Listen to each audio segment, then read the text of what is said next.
government is the problem. Government is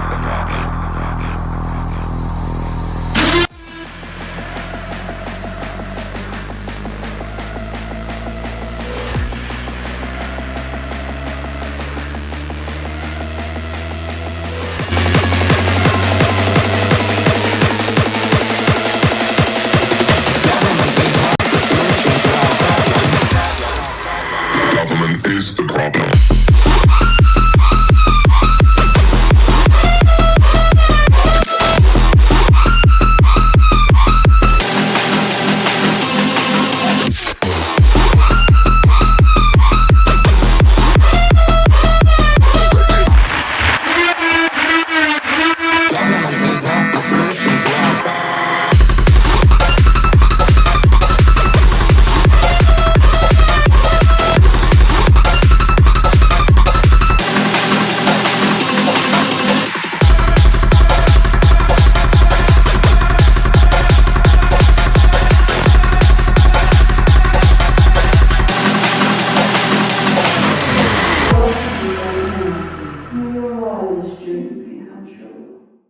Hello! I'm so fucking huge every time. Hello! Welcome! Hello! Happy Tuesday! Welcome everybody! Young and old, small and tall, big and wide, gay and straight alike. Welcome to Club Anarchy, where your wildest dreams can come true. Stop putting the fucking eyes on my fucking titties!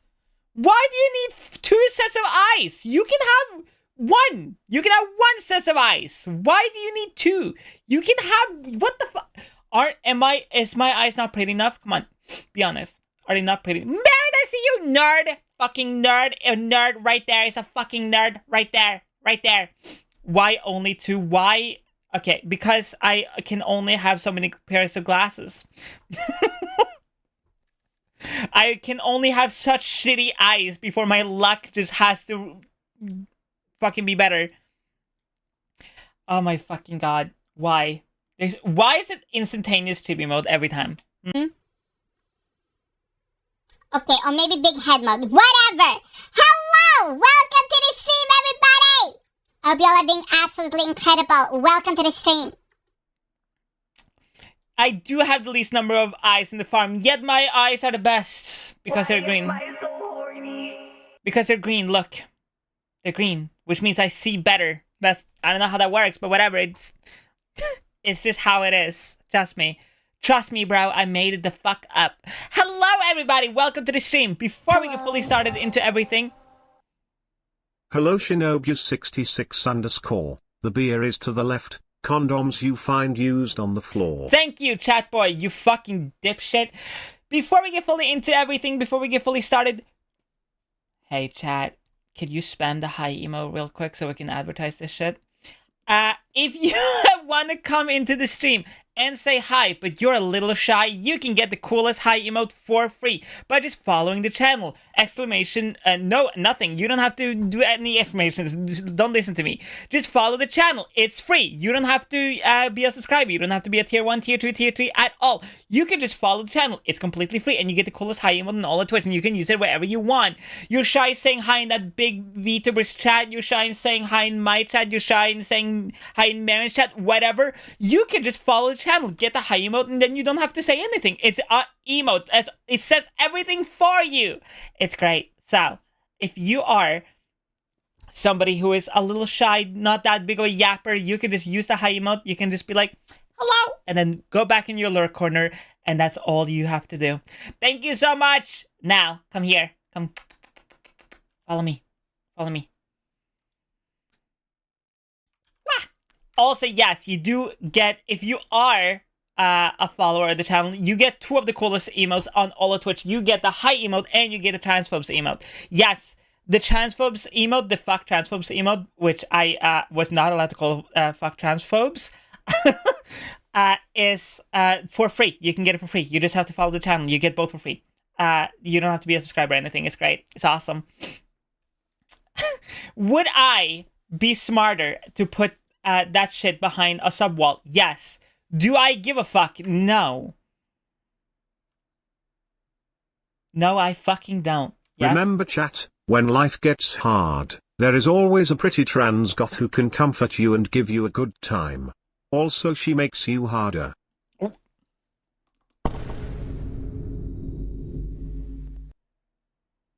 It's true though. But welcome in, everybody. I'm gonna be so fucking honest with all of you. Okay, I had a very stupid idea for stream today, but it doesn't work. Because the game apparently is like 22 hours long. So okay.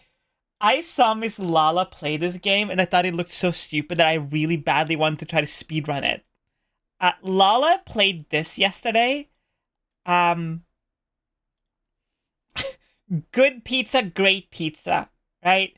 And I thought, wouldn't it be so funny if I went live and like tried to speedrun the game just for fun? Apparently this game is 22 hours long. So we're not gonna speedrun Good Pizza, Great Pizza. I do not have the brain capacity to learn a whole new game and then set a speedrun on like 10 hours or whatever. And that's if I get gut. Fuck no. And also, by the way, hey, for anyone who is crazy enough to do this out there is literally 0 categories on speedrun.com of Good Pizza, Great Pizza. So you can just play the game with a speedrun timer with 0 splits. You can do one big segment, and technically you would be a world record holder, no matter how long it would take you to play. What if we play the stream at 2 times speed? It doesn't matter! You can't play a live stream at 2 times speed! It's not how it works! That's not how a live stream works! But I am saying, if you do play Good Pizza, Great Pizza in one giant go with a speedrun timer, technically, if you make the category and everything, you have set a world record. Technically. Why not? Because it's a live stream. It's in real time. It's live. It's in that moment. You can't walk around and just like click everybody into 2 times speed. It's not how it's not how real life works. I'm sorry. Why do maybe I'm a wizard. I don't believe you, because if wizards exist, then transitioning wouldn't be so hard. I bet you wizards would make fucking bank on just like helping people transition or get rich or do favors or whatever. Damn, you got me, see. It's just how it is. Nothing much could have made a world record, but some other day. It's okay. I have held a top 5 spot in Snake before, okay? Don't at me. I'm actually the greatest Snake player of all time. If you don't know, okay, oh, this is so stupid. Here's some psychotic Twitch streaming lore for the people who haven't been around for too long. So, I was really, really, really depressed and really sad one week or whatever. I can't fucking remember exactly what it was. But I was really sad and I couldn't stream properly. So I decided to just go live with one song on repeat, which was the Pickle Rick song. If you just go to YouTube, you can find it, like it's there. On repeat. And it was like 12 hours or something like that. And you may wonder, what the fuck did Sai do for 12 hours? Oh, I sat there and I speedran Snake. Specifically, the 5 apple category. Because in lines of Twitch moderation and TOS, if you are going to do a live stream that surpasses over 10 hours, you need to have a mod present at all times, or yourself. So I would type in chat from time to time so Twitch wouldn't nuke my stream, and I would just play Snake all the time. That's all I fucking did. When sunlight strikes raindrops in the air, they act as a prism and form a rainbow. The rainbow is a division of white light into many beautiful colors. Oh my fucking god.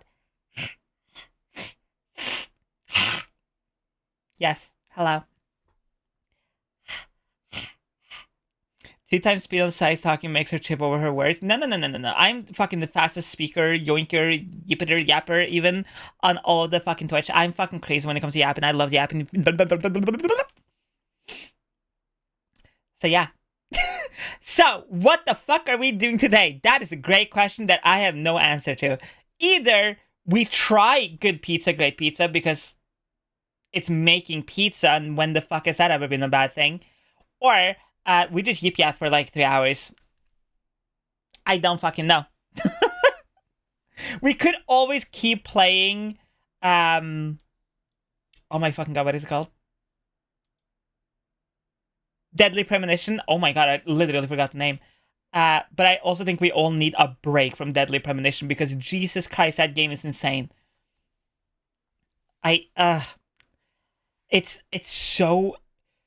Okay, by the way, I looked up a, like, explanation video of Deadly Premonition yesterday and I watched up to the point we are. Still nothing makes sense. I don't get it.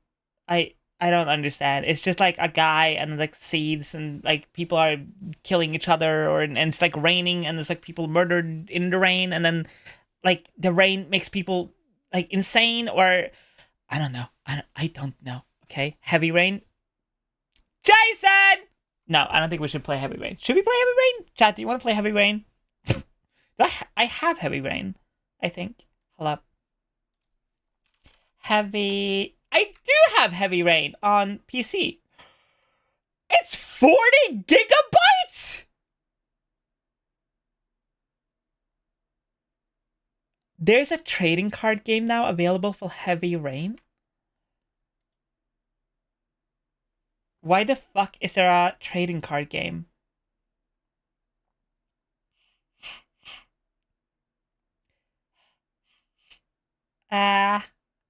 Apparently there's a trading card game for Beyond Two Souls, Detroit Become Human, Heavy Rain. Wow, but not Fahrenheit Indigo Prophecy. Cringe. Cringe. Absolute cringe. Women of Culture playing Snake to get record plus a good way to use the downtime for bad headspace. Right? Listen, I wonder if my record still is there. Hold up. Let's check. If is my epic speedrun record still on Snake? Speedrun Snake. So I played the 5 apple category. Let's see. Oh no, it's not there anymore, I think. Oh no. All right. Of course. Okay, it doesn't exist anymore because that YouTube channel doesn't exist anymore. That's why.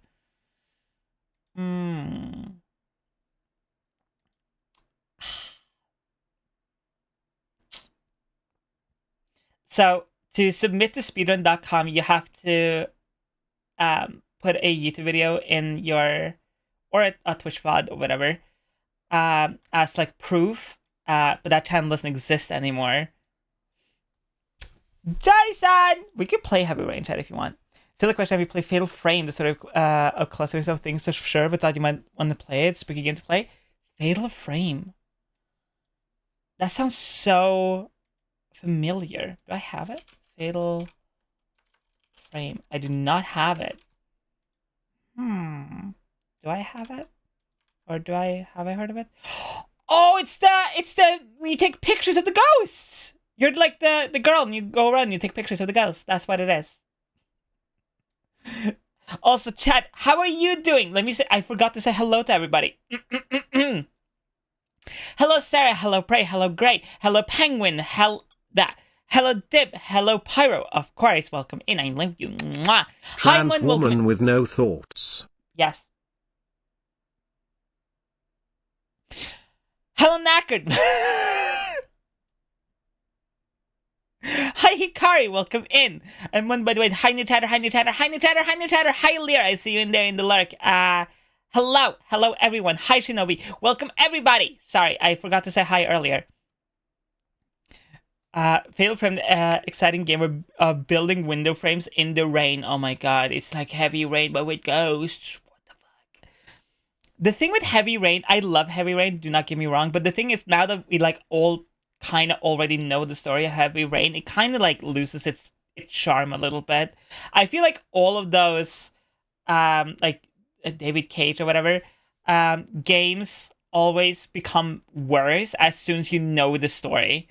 even if you haven't tried every possibility or whatever, the overarching story, you kind of like, I don't care. I know what happens. Hi, Devil. Hi, Cheeky. Welcome. Welcome, welcome. Hi, Gunslinger. Hi. Welcome. Welcome, welcome. I feel like that's what happens. Eternal Darkness is awesome. My favorite game of the David... Is it David Lynch or David Cage or whatever the fuck? Hello. I've got the fuck his name. Hello streamums_Viera_Sierra. The beer is to the left. Condoms you find used on the floor. My favorite one he has made is Fahrenheit Indigo Prophecy, because that game is fucking weird and cool as fuck and still weird and still kind of trash. But it's one of those games that like I fell in love with when I was like in a really shitty headspace. So I was like, oh my god, this is just like one of my comfort games now forever. I'm sorry, it's just how it is. I feel like that happens sometimes when you're just like in a really shitty headspace. You find like a piece of media that you really fall in love with for no reason, even though you know it's trash or whatever, and it just latches onto you, and you're like, this is my comfort thing now forever. Deadly Premonition is unironically a better murder mystery than Heavy Rain. I agree. Like emotional, damn it. I half agree. I think Deadly Premonition is too weird to be like just a murder mystery. Because there's so many weird things happening that you don't really get to focus on what the fuck is happening, like, overarchingly in the case. Like, you know what I mean? Where in Heavy Rain, it's, like, only the case. There isn't much weirdness to it. It's just, like, you know, there's, like, a, you know, human element to it. Where in Deadly Premonition, is definitely more, like, supernatural. Ooh! Hi, Jacko! Hi, Devil. I'm so pissed at Silicon Knights fucking their company up and not selling for Eternal Darkness. The game could slap today's graphics. No, it would. Hi, Dragon King. How are you? I'm doing alright. My day is going alright. Oh my fucking god. I woke up today and it was just snow and ice everywhere. So that was fun. Almost tripped and fell and probably would have like hurt my ass or whatever. Ouija! Hello, sweetie. I love you. Oh my god. Chat, if you haven't checked out Ouija, should... Hello, I'm the trans woman with no thoughts. This is a cease and desist to stop using my titles Eba's one bank. I am sorry. Have you not met every other trans woman? Excuse you. This is our brand now. I've been doing good. You would play. You would play Black Ops 6.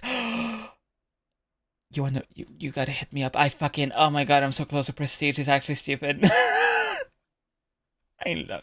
Listen, Black Ops 6 is fucking trash. But if you get it for free on Game Pass, it's great. If you did not pay like $70 for it, I played Zombies. Let's fucking go. I've been playing Zombies a little bit. And remember Clive Baker's Jericho the game? I remember Jericho! Oh my god! That shit was so weird. I corrupted a whole memory card because I thought it was legit erasing my card. Oh god, no. Oh no, that's so sad. But that's so valid. Oh my god, I hope you're enjoying it, Ouija. I hope you have a lovely time with it. We're trying to figure out what the fuck we're doing today because my epic gamer plan of speedrunning good pizza, great pizza is not gonna happen. Oh my god, chat, remember Turok? Should we play Turok? Remember that shit? Hold up. I think that shit is on Steam. Oh my god, it is! Chat, fuck. Remember this? Shh.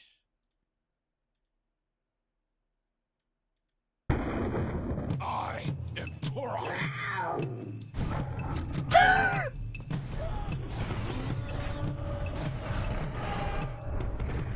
Oh my god, it's so trash. Can you guys swim in this game?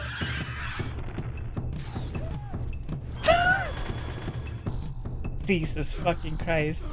Whoever was doing this gameplay trailer was trash at the game though. Why are you going through that? Why are you going through the fucking fire? Jesus fucking Christ. This is kind of awesome. Or, chat, there is another game that we need to try. Or we should probably try at least. Hi, so sorry to see you. Sadly, Zozo, your epic TTS did not get to 20k this time. Where the fuck is it? There was a shitty, awful game. Yes. Gaming?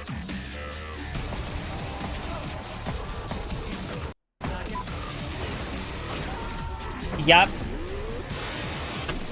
Yes. My eyes don't need to see anyway.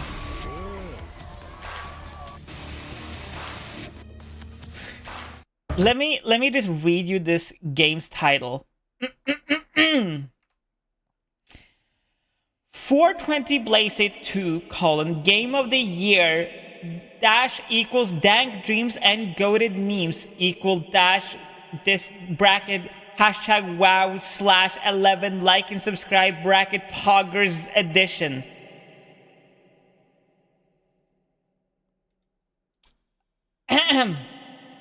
Please put name on my game, please. Have I played Angerfoot?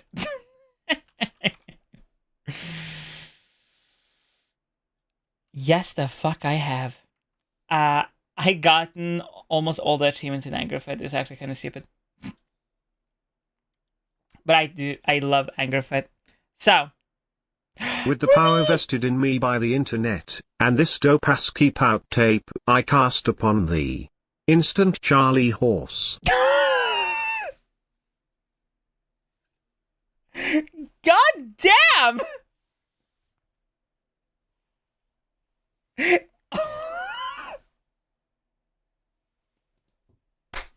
Yo, TTS is just getting mean at this point.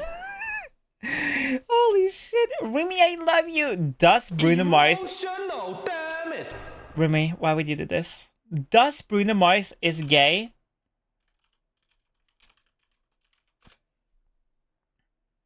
If you don't know what the fuck Remy is referencing, which you should... This is internet culture here. Okay? This is a real news article about Bruno Mars. Okay? This is 10 years old. What the fuck? I am not joking. This is a real news article. Thus, Bruno Mars is gay is the most discussed in the media in a few years ago. Period. Even it has happened in 2012, but some of the public still curious about what is exactly happening and to be the reason there is a rumor comes out about he's gay. At that time, he became the massive social networking rumor. The public, especially his fans, are shocked. He just came out with his bad rumor, which is spread massively. This time it's not about his music career, but the bad rumor, the rumor that is standardized of hoax. According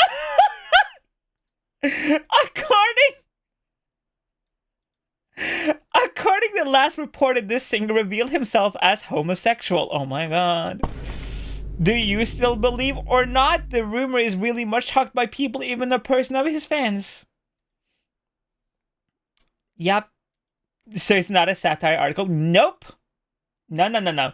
This was a real news article written on a website. Hey C, just wanted to let you know that you're one of my favorite streamers, and I love your content.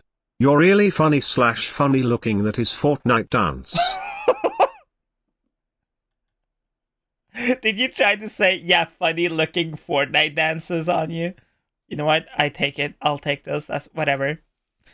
No, it's not a satire article. It used to be a real news website that was publishing in English, but clearly English wasn't their first language or whatever. But now it's just called Bruno Mars, and it has really shitty old facts about Bruno Mars.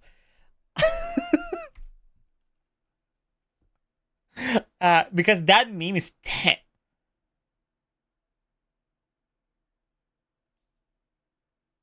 It's 10 years old.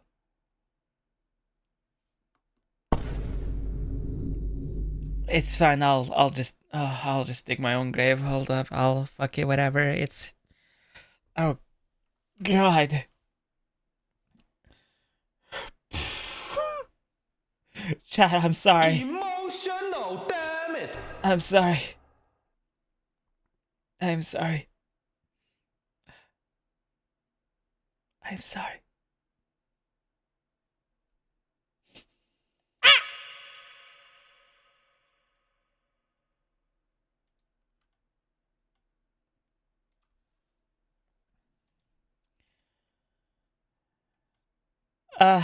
I'm sorry. Streamer gone post cringe. No. Hey C, did you hear? The Onion has committed the ultimate troll and bought InfoWars. That's amazing. That is the most goated shit ever. Oh, that's gonna be so good. Can you imagine the Onion articles that are about to come out? It's gonna be fucking crazy. Oh, that's gonna be so fucking good. I cannot wait. It's even better the guy helped from the family Jones the fame to do the purchase. That's incredible. I love this. Now this is good news. Finally, after weeks of shit on garbage on top of shit, we have actual good news. Hi, Formless! That's so fucking funny. Oh, that's so fucking awesome. Oh, fuck. Wow, yeah, pretty eyes. Here, come.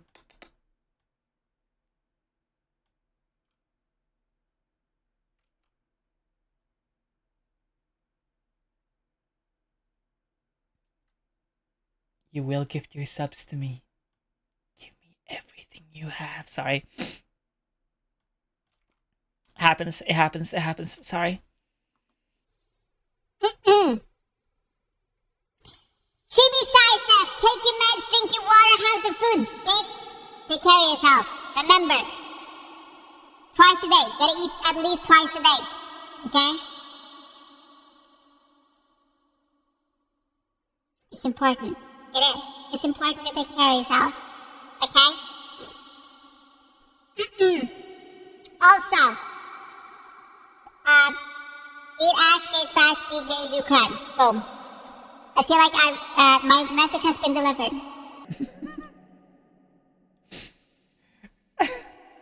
Oh, I'll gladly take my meds if I had some. Dinkelberg. Oh my god.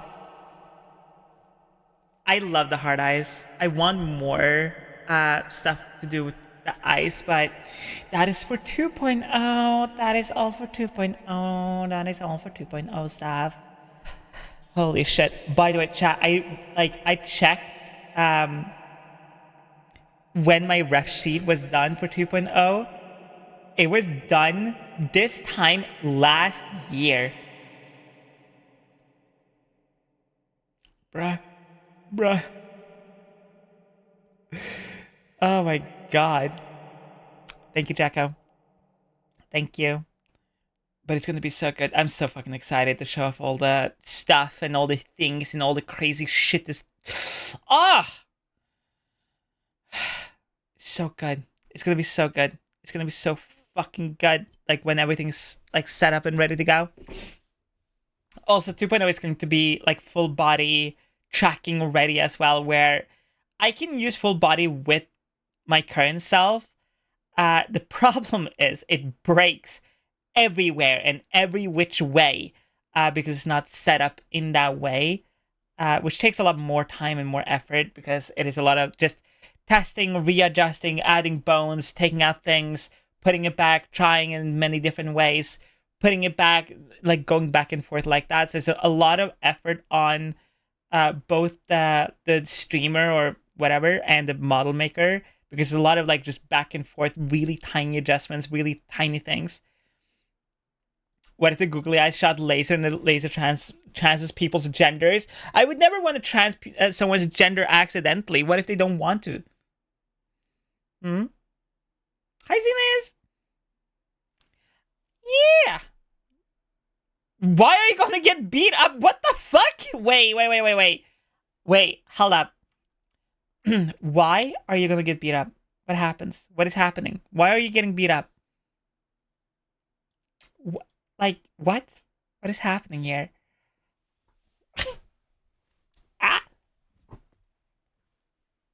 I accidentally sat on top of my own cable. And almost pulled everything down. It was, no, this is not good. Like, what the fuck?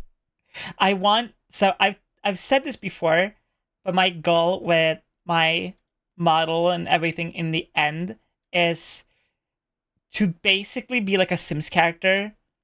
Oh, okay. See, I thought you were going for like an actual fight. Jesus fucking Christ. Hi, Okami. Hi. Welcome. I like that ass. Like what I basically kind of want is like, I want it to be like almost like a Sims character, almost where like chat can like pick and choose. Like, Nice. like, okay, I want chat to be able to like do this, but like have like the jacket Hello, on like Yataria this, Kurosawa. you know. The beer is to the Even left. though it looks Condoms silly, you I find want used that on to the be floor. able to like be doable and stuff like that. Because I think it is cool, and also I think it is unique. Laser So- nip eyes that turn you trans. Him and turn me into trans man. Let's go. Let's go! Let's fucking go! Oh my god. Wait. Up here. Kuro, you're such a good girl for mommy. Thank you so much for being here, sweetie. Okay, I'm proud of that one. That one was pretty fucking good. That was pretty fucking solid. Sims with Wicked Whims downloaded? Exactly. I was pretty proud. That was, can I stop? What the fuck? I hate when that happens. I'm proud of that one. That one, you can use that one as your whatever you want. Holy shit. I'm very happy with that one.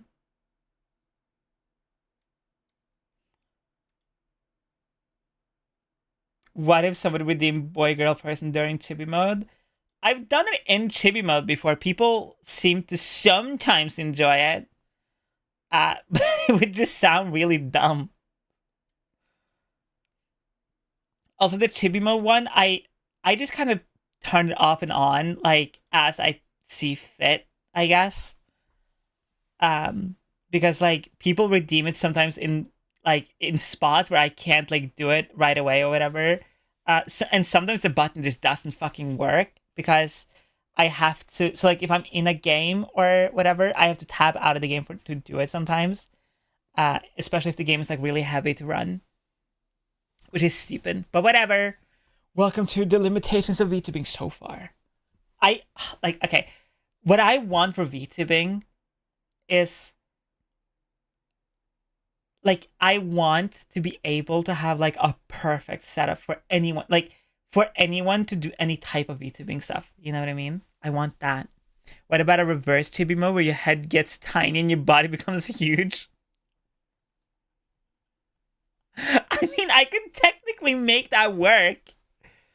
You can, like, okay, I use Vinian for everything. That's why I can have, like, stuff like this, you know? Or, like,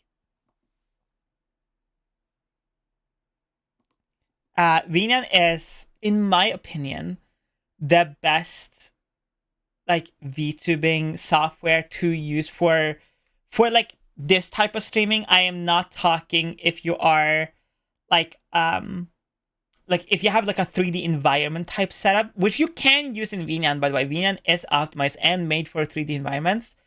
But if you are, like, oh, you have, like, a background already or whatever, or you have a 2D environment like I do, VNAN is better than Wario though, because Wario is mostly for if you have like a full environment that you want to like have interactive camera stuff with and whatever. Where you can still like stream inside of Wario though completely fine. Do not get me wrong. But I feel like VNAN is more optimized for that because it's a little less heavy to boot up and use. But if you want to like make exactly what Devil says, like a really tiny head, really huge body, you can do that inside of VNAN fairly easily once you've like learned a lot of the program and stuff like that. Like, it's really cool. The only limitations VNAN actually has is on your own model, which is like when your model is made, it's made with bones, like not in a very literal sense, but it's made with bones as in anything that is interactive and can collide has bones in it. So like my hands has like bones in them because they can like interact and collide and they can interact with my body and stuff. The only problem with VNAN and Wario, by the way, is if you want. Why so horny? That's a great question. Is if you want to like make your hands really huge or like your head really tiny or whatever, it needs to have what's called a control bone, which either you have to put in yourself or your model maker has to do it. Hi Nate, welcome. I suggest a resize select body part redeem, but I know that chat too well. Yeah, chat will just that and like I think it's kind of silly because like okay, something at least for me and a lot of other people I know, like I know a lot of people have issues with people coming by stream just like play with their redeems and not actually want to like hang out and chat and talk and whatever. Is if you have like too many redeems, people will just come in to like play with the redeem and then leave or whatever. Like they won't actually stay or be like around your stream for too long because they're like, oh well, I tried it, whatever, I'm gone. Which is why it's important to like balance your redeems and stuff. I'm not saying like don't add redeems. I'm saying control it, because it is very like it was something that I had happened to me where so okay, before like BikuBot, StreamerBot, fucking Mix It Up, what is it called, like Kane or whatever. Like there's so many bots now that can do so many different things. But before all of those, there was a program called Leorn board, which was absolute trash. It barely functioned. It would crash all the time. But it was one of the very few programs that could actually interact with OBS and make like crazy shit happen. And you could program your own buttons that could do technically anything if you knew Java. Welcome. 8 months and she still doesn't know where I hid the vodka.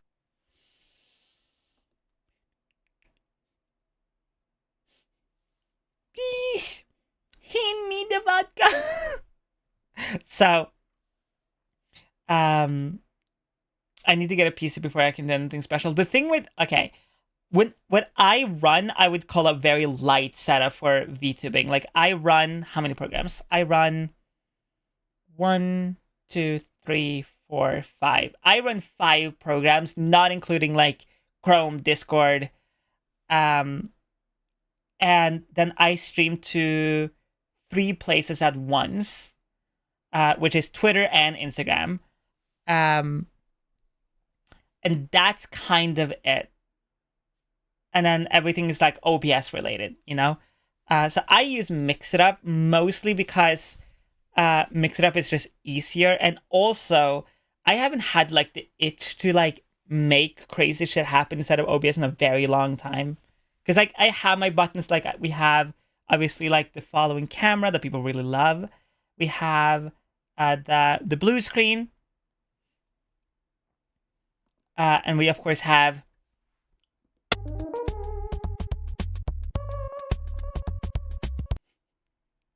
and of course we have like the zooms, you know, like people really like that. And I feel like that's enough, because I feel like if you start adding so many things to your streams and stuff, you just end up having like overstimulation, too many things. And of course we have like, this, and people say this is already overstimulating sometimes.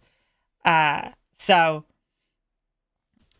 like, it's important to like balance all that shit, because you don't want people to be idiots and like come and click buttons just to click buttons. I can't wait to have a better computer so I can do all this stuff I want to do in VTube Studio. I believe in you, Valk. Like, that's the cool thing with being a 2D VTuber. You can, like, if you can draw or animate, you can do anything. Like, literally anything. Like, what's it jump? This is Stream Avatar. And you can do exclamation, I think. Jump, exclamation, bomb, exclamation, dance, stuff like that. All of you in chat have a little avatar in here somewhere. And you can make your avatar do tiny things. Like that.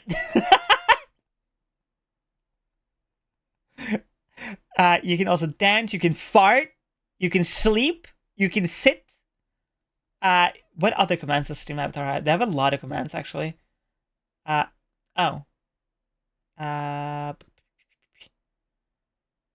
can pick one of you up, like here.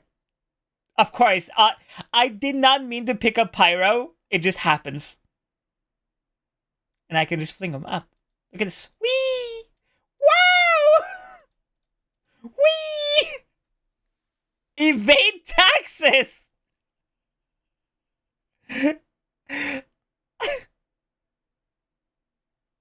What other stuff can I do?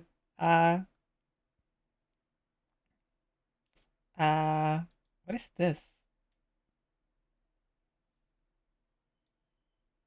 Oh, I can slingshot people. Wow!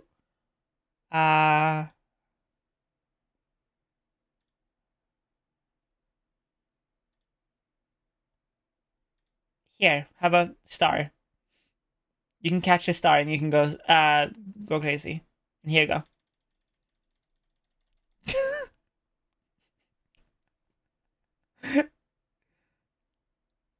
Here, have a bunch of stars. Eat them all. Eat them all!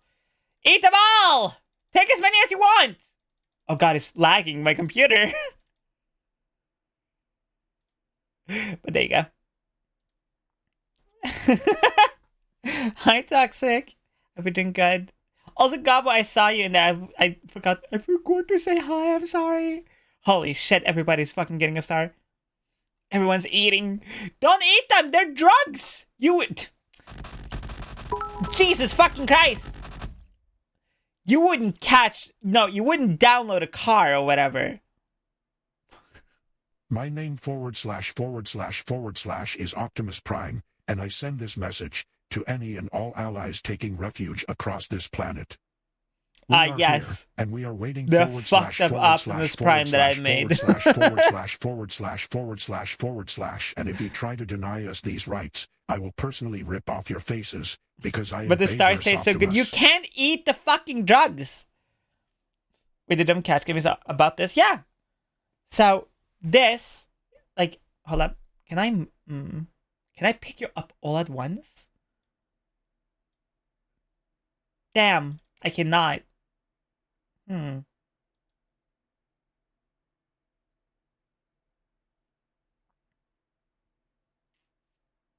Shit. Whatever. But this is Stream Avatars, yeah. You can, that's what that little thing is. I just haven't told anyone about it because, like, as soon as I do, people either get ridiculously into it or just don't care. Hi, Melissa. Also, hi, Zagger. Hi, Beat, by the way. Thank you so much for the 169. Jesus Christ. I made myself hungry. Good. Good. You know what I mean? So, because, like, I don't know. With Stream Avatars, it's like either people love it or people don't care. Also, I can go in there too. Hold up. I just gotta make myself a little smaller. And then we do... I'll just be like here. I'm fucking huge. What the fuck? What happened? Why am I so... Whatever. Here. Boom. Look at this. My legs go through the floor. Oh my god. It's like Attack on Titan. Wait.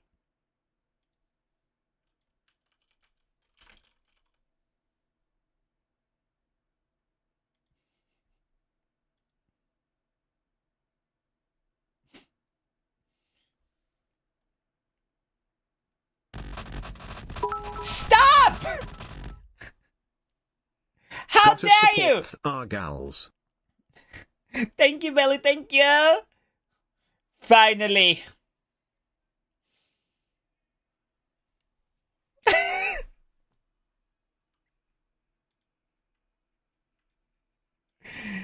Finally!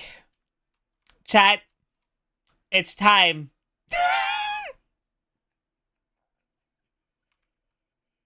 Holy shit.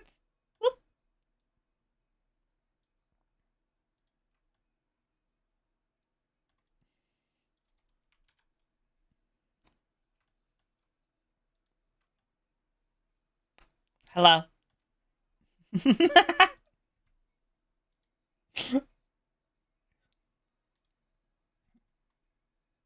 Oh my. Jesus! Calm down. Also, hi new chatter, hi new chatter, hi new chatter! First chat message gives pies. I feel like that's just very based. Very fucking based. Yes. Yeet us the pies. Chat shall eat all the pies at Mommy C. The most pies that's ever been eaten ever was, and I know exactly what time it was. So, there is a clip channel. I know, I fucking forget about it all the time. I am sorry. But during this clip right here.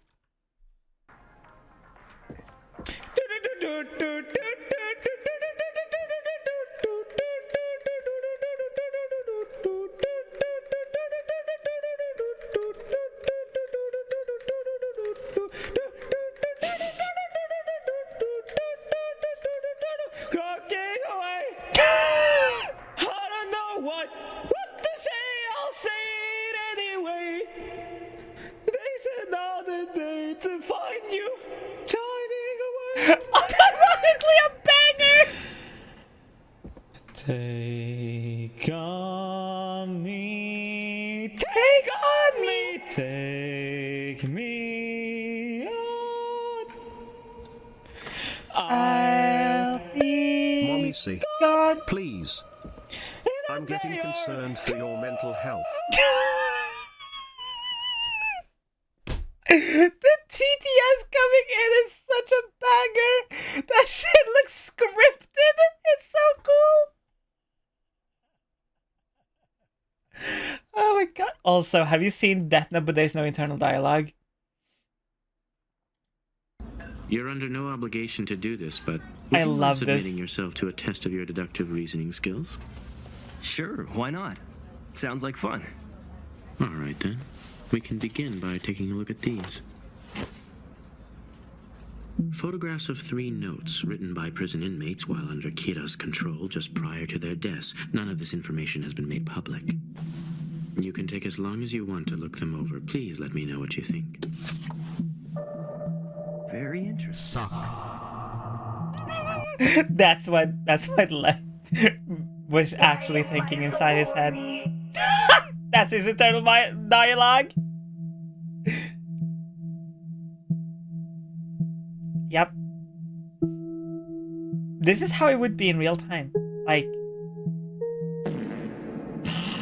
Damn chat, why are you stinking up the place? Subway. It would be quite amazing to learn that not only What do you mean? I could also we're watching Death Note! Stop interrupting with money! He's included a message for you as well, almost as if he's mom. The voices! The voices! The voices are coming back!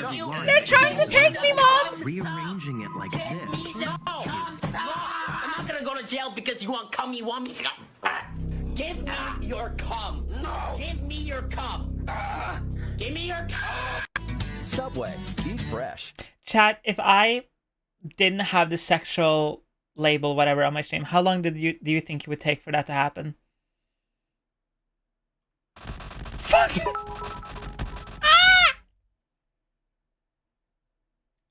You. L. Death Note boring. God's Interruption death, love, funny. I apples. agree.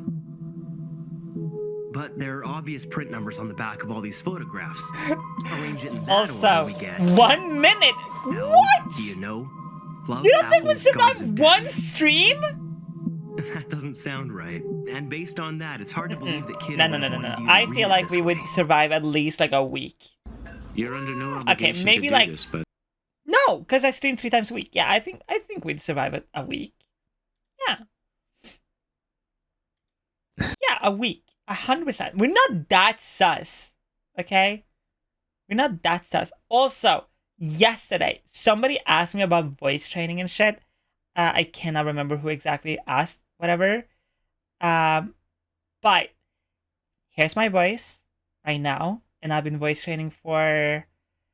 consistently voice training for like 3 weeks. But I've been like on and off voice training, learning the techniques and stuff for like 4 months.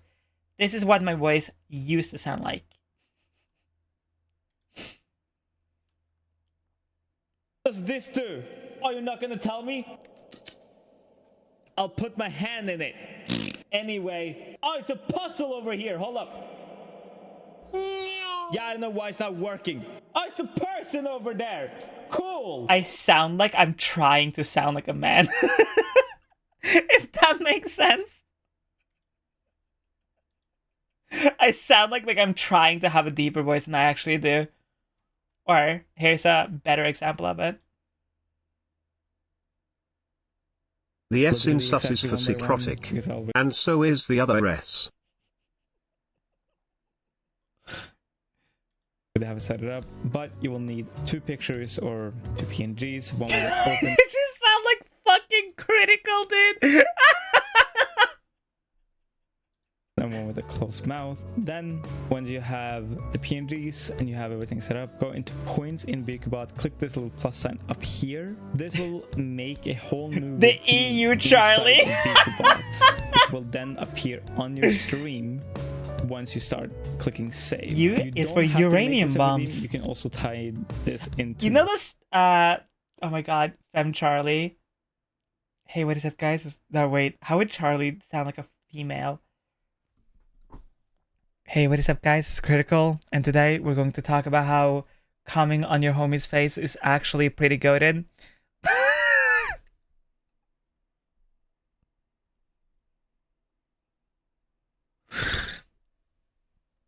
So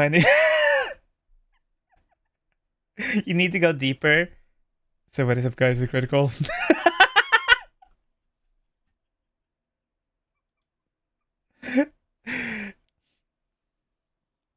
So today we are going to talk about coming on your homie's wall. Why is that my first instinct? I don't fucking know. Whatever. Also, chat, I want you to make one of these. Learn the alphabet with it needs to be funny. With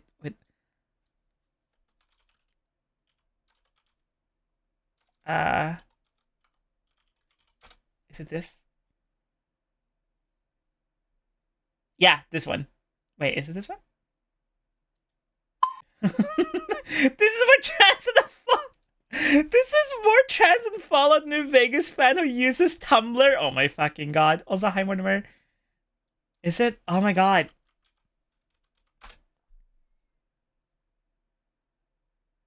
Yes! Okay, I found it. A is for anyways. First off. So first off. So first off. So first off. So first off. So first off. So first off. So first off. So first off. So first off. So first off. So first off. So first off. B is for Boofer. Boofer D's nuts. for what? Got 'em. C is for Cooksy. If I ever get the chance to see you. Damn. Can't believe Right this. in the I can't face. believe that happened right now. D is for Dick. Dick. Dick. Dick. Dick. Dick. Dick. E I love is for Sanjaya Eat so Fire much. Loser. suck. Mistakes were made. F is for fuck you. What the fuck? What the what?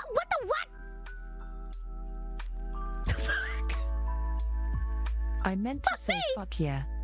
G is for give me just one moment so I can unclench my ass cheeks.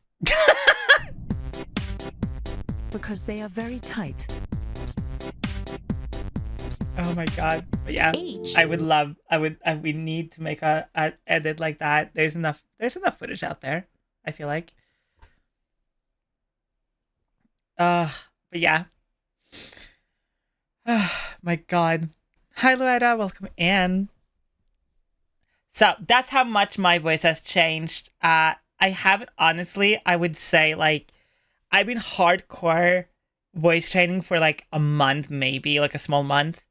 So most of the progress you have heard is from like this past, like mid-end October till now, basically. So like a small month.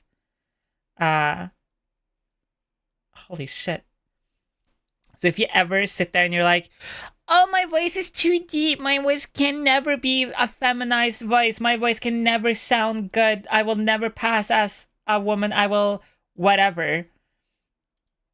Babe, if I can sound like fucking this shit into bits, but I'm this showing is you how the to make same a routine, person. New because that's what chatter people always alert. ask me. Quick, get that mother fluffer a drink, some nachos, and then throw them in the mosh pit. If they survive, they survive. If That's not, how it goes. well, little If you survive does the I mosh pit, know, you can be part of the club. I am a licensed nurse. If I can sound like this About. So you can call this TTS 2 for me. and sound the way I sound right now, you can also improve, okay? You can do fucking way better than you think. There are, honestly, when it comes to voice training, it is literally just techniques. That YouTube video was you? Yes, that YouTube is me. That is me. That is my voice. Yeah. So, I would like to give voice training. Listen, I've shared this before. In the Discord, there is a voice training channel, fem voice training channel. I cannot teach you how to sound guyish without ruining my own progress, or more masculine, I mean. So I am sorry for all the trans masks out there. It's just I can't. I quite literally born this way. But also when it comes to having a more masculine voice, and a lot of it comes also with feminizing your voice, it isn't so much like techniques or whatever as it's like learning how to kind of relearning how to speak a little bit. Because, okay, super small example, when you are raised, if you're raised like a traditional guy, man, whatever, you automatically will have a longer like vocal cords in general, because testosterone just literally make your actual vocal cords longer and wider. That's why masculine people or cis men have deeper voices or can have deeper voices, where estrogen doesn't touch your vocal cords. They're like, vocal cords? I don't know her. So, when you're trying to feminize your voice, it's not so much like talking super high and like super up here and I'm like so feminized. It's talking in a more feminine way, as in how you are speaking. And like, instead of going, oh, you know, when you're talking, if somebody's like, if you get shocked or if you're like, oh wow, you know, you instead go, oh, it's a lighter, brighter sound. It's a very subtle difference, but when you start doing that with everything or tiny things over time, you automatically will just have a lighter, brighter, you know, more feminized voice. And the amount of times I've gone through like drive-thrus and I'm like, can I have a Big Mac or whatever the fuck? Like a fucking, what the fuck? Tracking? Hello? Am I fucking dying? Hello? like Burger King or whatever, and they see me and before they hear, or they hear me before they see me, it's always that weird, like,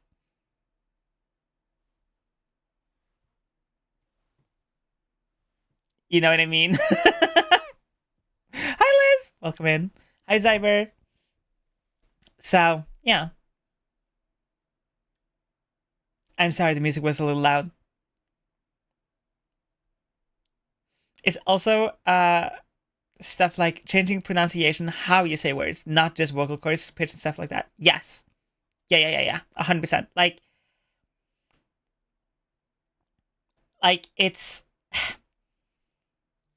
when you are, if you have a more masculine way of speaking, you will automatically default to your chest and like your stomach to speak, because that's what you get, like that's where that expression, that like that phrasing is from, like, oh, speak with your chest, because that's what men get told a lot growing up, is like, speak with your chest, because that really like deep, growly, like very commanding voice, it lives in your chest, where a more feminized voice, a brighter sound, is in the back of your throat and the top of your like face almost.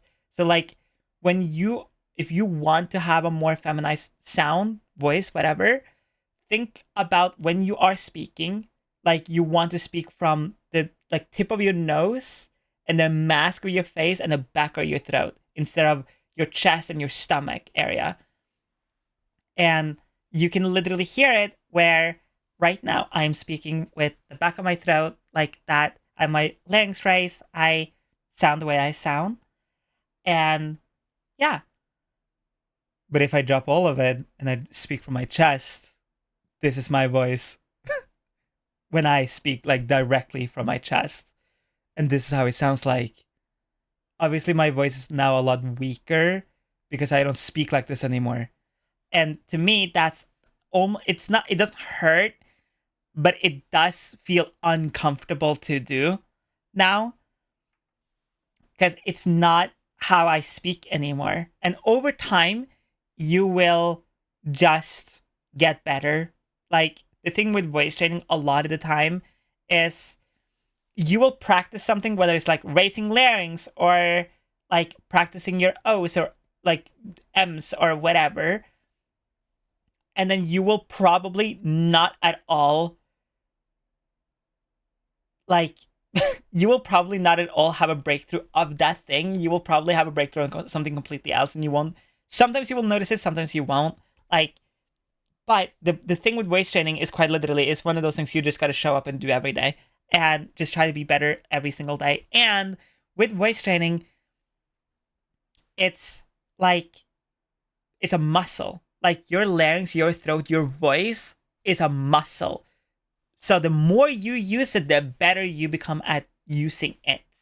And I'm not a voice trainer. I'm not a voice training expert. Like, a lot of this is that I've been voice trained by Isabella Ooze, and we are still not done. I'm not done voice training or anything like that. I'm nowhere near my goal, but I am closer to my goal.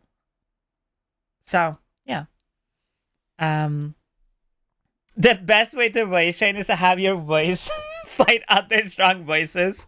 Would singing in different ranges count as voice training? I mean, sure, but I would count this more as singing practice and voice training. Like, singing and speaking are similar, but they aren't the same. Like, there are a lot of people, when they automatically start singing, they will sound more feminine or more masculine because the song requires it, whether it's an octave down, a pitch down, whatever. But you may not know that you're doing it like at all. You may sing like Your Man, like that Baby Lock the Door and Turn the Lights Down Low, that song. You may automatically use your chest to sing that song to get that really low manly pitch. But not know that you're doing it because you're focused on singing the song. Now, the problem is transferring that consciously while talking. That's the problem. And that's so yeah, singing practice is important, but singing practice is more important when you have learned how to speak with your newer voice, and you have gotten more power by using that voice. Because like when I sing, and you can hear it multiple times during my stream, especially when we're a couple hours in, or if I'm focused on a game or whatever, you can hear my voice drop a little bit. You can hear my pronunciation become a little bit with my chest more. That's because your throat, your larynx, if you aren't used to talking that way, it's just gonna get tired, and that's fine. That's okay, because a huge part of voice training is also voice rest. It is not talking. It is not raising your larynx. It is just fucking vibing and not talking, not using your voice at all. And like, when do I do any voice acting? I used to, not anymore. I want to get back into it, but I'm not going to get back into voice acting before I'm like very content with my voice, which I am not. I love my voice more, because my goal has never been to be like fully, completely different voice. My goal has always been to feminize my voice. I've never hated my voice. I've always been okay with my voice. And that's probably from years of editing and like being a content creator and having to listen to my own voice for so long. But my goal isn't quite there yet. It's not quite strong enough, and it's not, I can't control it perfectly yet, but I want to get back into it really badly. At some point in voice training, you can even forget how old voice worked, and I can go super deep still, but that's for character voices. I refined my default voice from before. It's just gone. Yeah. A lot of people just forget. It's just gone. It's just not there anymore. Super weird. Like, I've not spoken with my like default voice, quote unquote, except for today, and that felt super weird. And you can just tell how like broken it sounds, like that like raspy crispiness. It sounds weak because I don't use it anymore.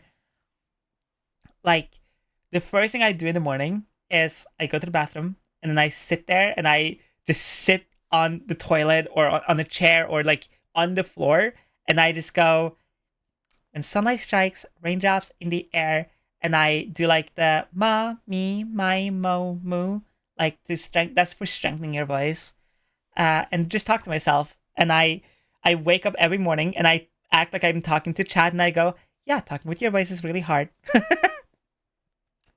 And I sound insane, but whatever.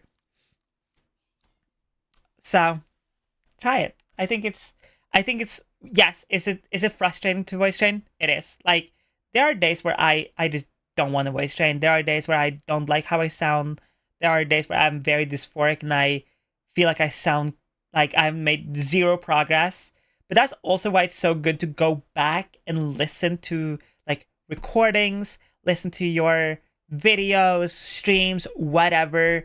I have like, chat, look at this. Look at this. I have so many files. Look at this.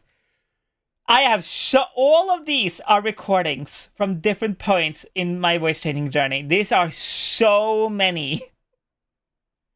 I record all the time. Because it's important. It's important to, like, your ears, your brain forgets so quickly, so easily. So it's important to have tangible evidence of progress, because we're humans and we get all up in our own skulls and we're like, actually, I made zero progress, as you have made actually insane progress. You just don't know it. So, yeah. Sorry, I went on a fucking, like, tangent about voice training. Again, I'm sorry. I don't mean to do this, but it's such a integral part of, like, who I am now that talking about it is as natural to me as like talking about eating, like it is just how it is. And so, yeah. And also it is a nice little morning routine. I'm a very quiet person. That's why I'm struggling so much. Being quiet actually gives you a slightly heads up than somebody who is like more loud, because it is harder to have a feminized voice and be loud, because that requires a lot of power. If you're like, the quieter you are, the easier to sound feminine it is. Like, I had a really bad habit at the start of my voice training journey of talking really quietly like this, because this is more feminized, because it's easier to control, and when you are louder, it doesn't sound as feminine, you know? It's a little easier if you're a little quieter to train and be more feminine, whether that is in your speech pattern or pitch or resonance or whatever it is. So it is hard. It's a lot of really tiny things to learn. Reminds me when I got my license renewed earlier this year, and I noticed just how much weight I dropped since the start. Yeah, like that's why when a lot of trans people start taking HRT, a lot of other trans people recommend taking pictures every day or at least once a week, because your body will change so much, like drastically, like crazy. Like we have gone over many times, like trans timelines, and we have seen like before and after pictures multiple times, and it's crazy. But your brain forgets about it. Your brain gets used to new ways of speaking, new ways of how you look, new ways of being so quickly. That's why it says, oh yeah, a human brain can be okay with any condition or get good at any condition within 3 days. If you are working out hardcore vigorously, if you can do that for 3 days straight, you can probably do it for 3 weeks or 3 months or 3 years even. It doesn't matter. Do you know the character Him from Powerpuff Girls? That character is so gender. I love him. I love their voice. Another very like that's a banger gender voice is Whis from Dragon Ball Super. I love Whis' voice. Look at this. Whis Dragon Ball Super. Hi Earth! Hi! Look at this. Hold on! I'm not done talking with you! If that's how you want to do it, I'll stop you by force! What's happening? There's some sort of energy. It's... Who the hell are you actually? Sorry. Yes, I am Lord Beerus's teacher as well. His teacher? Wait, come again? You mean like his fighting teacher? Yes, that's right. So you're even stronger than the Destroyer? Oh, I don't know about that. And Whis, this character, is voiced by a cis man. Okay? Keep that in mind. This is not a trans woman. This is not somebody who is doing voice training or whatever. This is just a guy doing a character. So if they can do it, so can you, chat. Smash. I love Whis' voice. So, it's important. And also, another thing with a lot of... I'm calling out every trans femme out here, okay? I'm sorry. It's just what it is. But I'm hand on shoulder. Look me in my eyes. Come on. Look me in my eyes, okay? You can't always have a mommy voice. And just because a mommy voice sounds deeper doesn't make it easier to achieve. Okay? It is not easier to speak with a deep feminine voice. It actually isn't. I am so sorry. It just isn't. It's harder to... So like, okay. This is my voice right now. This is how I sound every day. This is how I talk. This is my daily... This is my daily driver, right? Whatever. This is my born voice. This is how I used to sound like. This is how I used to talk all the time. Right? If you want to sound like Whis, as an example, or whatever, you can't think that, oh, I'll just have that mommy voice. Because if you cannot raise your larynx, if you cannot have a higher pitch, whatever, you won't be able to go down again. Like, at some point when you voice train, you will kind of forget a little bit, like, how to do your natural voice over time. It is what it is. But when you do go down, you will kind of automatically have that mommy voice, and that's just what it is. So, I can talk like this, and I can be, like, a little flirty, change my inflection slightly, and be like, hey chat, I hope you have a beautiful day. I hope you're doing absolutely incredible and amazing. And remember, take your meds, take care of yourself, have some water, and remember, you're doing okay. Oh yeah, you're such a good boy. You know? Where, if you are always constantly trying to do that 24/7, you will drop down. That is a lot harder to control than talking like this, which sounds weird because like my default voice is so naturally deep. It should, like, logically, you're like, wait, that makes no sense, right? Like, how does doing that how is that harder than like talking like this? And that is because when you are so used to hearing your voice in such a growly, deep manner, it is hard noticing those nuances of your voice. Like, when does it go from like that guyish masculine tone into that mommy, softer-ish voice? If you cannot speak way higher or be able to do that consistently, you won't be able to hear that difference.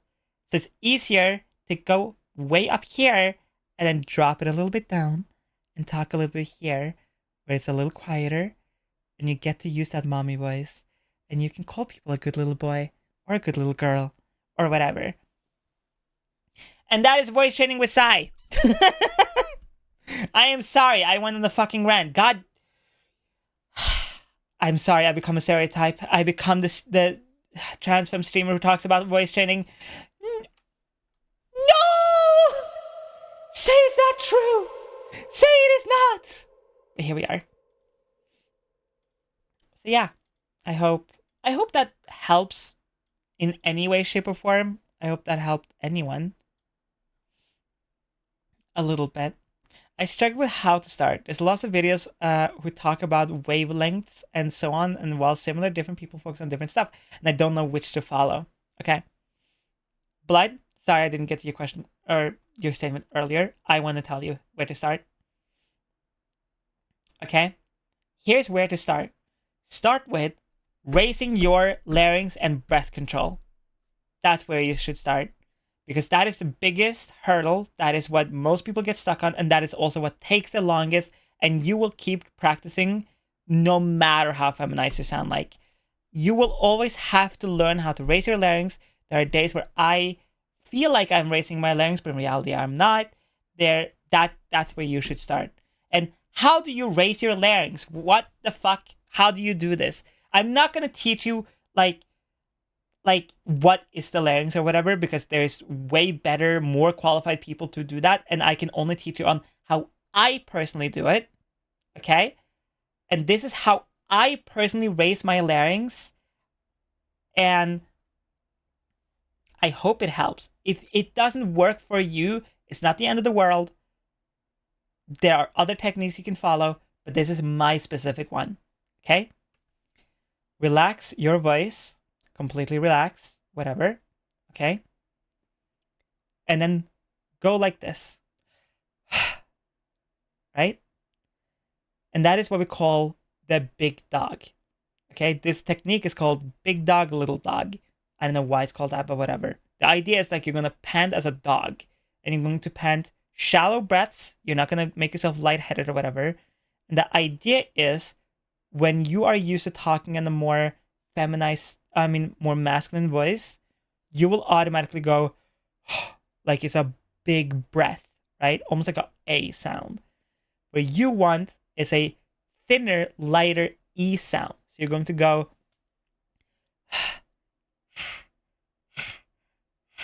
like this like elongated sound. And you do that for maybe 30 seconds, 1 minute maximum. You hear and you feel it in the back of your, like, if you have an Adam's apple, you would know that you're doing it right by holding your hand or your finger very, very lightly, super lightly. Like, you don't want to put any pressure on your Adam's apple at all while doing this. And you know you're raising your larynx when you are not making any sound, but your Adam's apple is like almost like under your chin almost. That's when you know you've raised your larynx. And yeah. And when you have done that and you get more comfortable raising your larynx, you literally hold your larynx, like, again, test it by like either feeling for the Adam's apple and go, you have that thinner sound, and then you're supposed to go, or you literally just try to push a little hard and make sound. And once you've made your first sound while raising your larynx, you're 60% of voice training, you are goated. Boom, done. If you have never felt, or you don't have an Adam's apple, or you have an extremely small one, which does happen, you can have a ridiculously small Adam's apple. That's why this technique is really good, because you can listen for it or you can feel it, because you can literally hear the difference of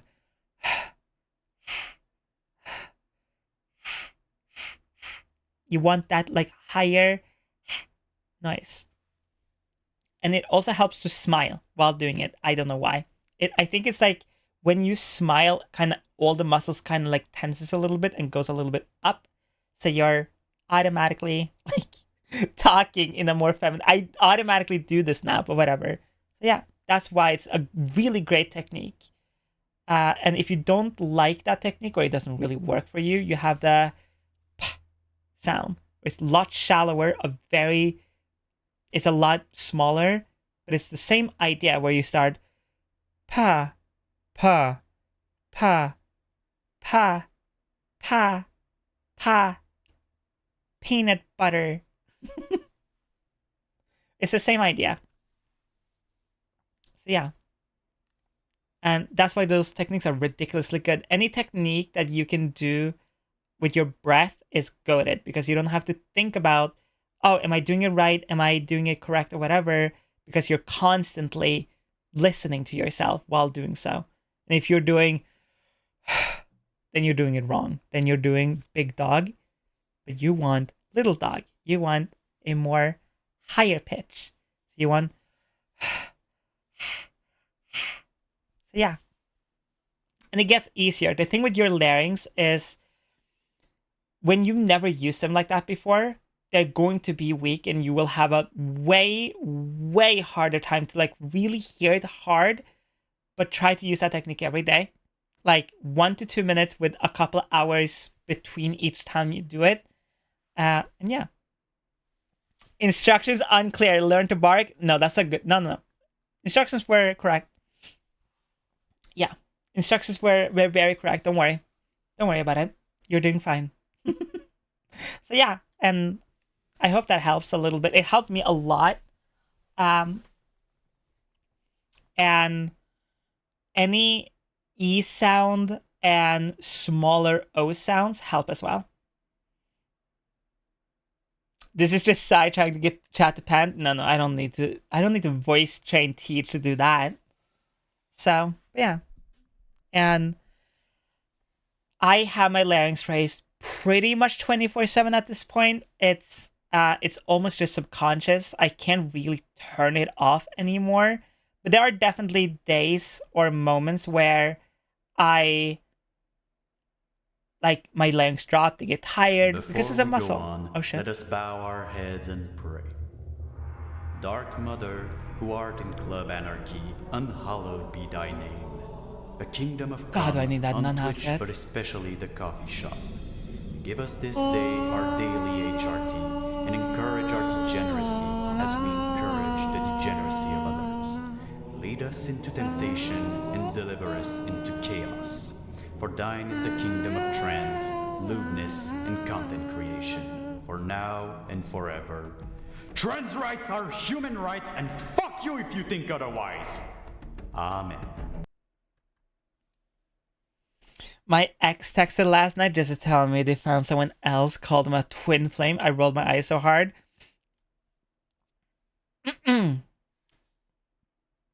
Give me their number. We're gonna have so much fun today, Chan. We're not gonna do this. This is a joke, John Twitch. This is a joke. This is a joke. This is a joke.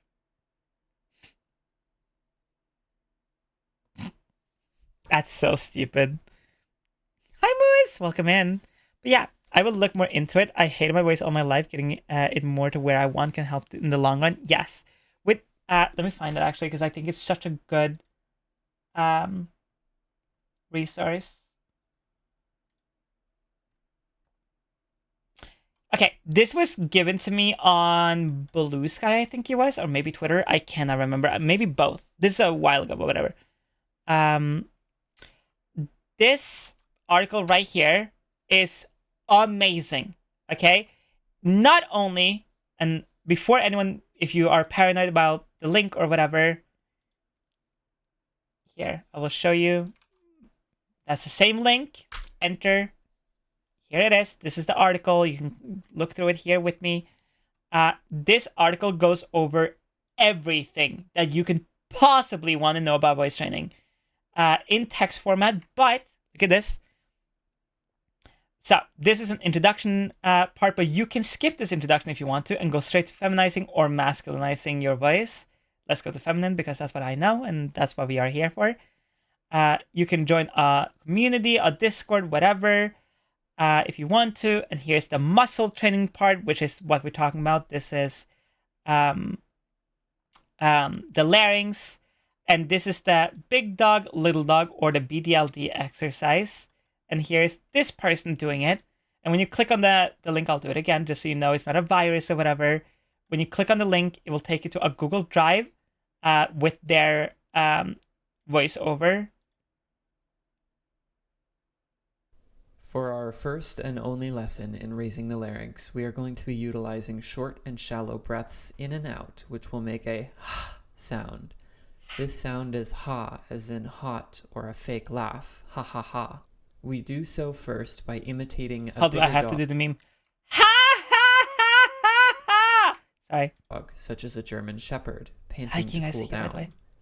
This panting sound should be low and dark. This pant should also be as relaxed as any other breath out and should be shallow and short to avoid hyperventilating. Please take breaks and try to adjust your panting if you ever begin to feel lightheaded.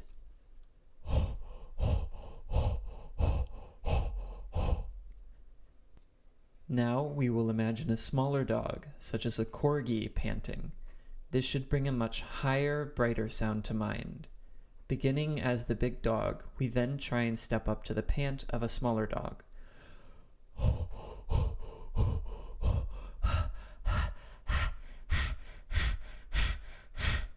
A common beginner mistake during this exercise is to raise the front of your tongue to the roof of your mouth when moving to the smaller dog. This ends up sounding more like the E, as in email, instead of the ah sound that we want.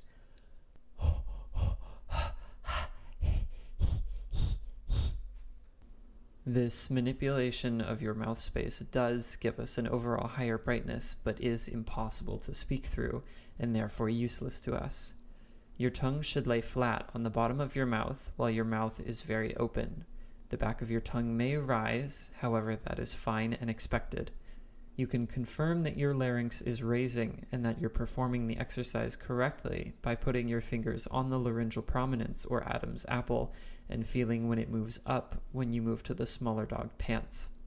As you repeat this exercise each day, you should find it easier each time to get it just a little bit higher. Eventually, you should be strong enough to begin trying to speak while holding a raised larynx.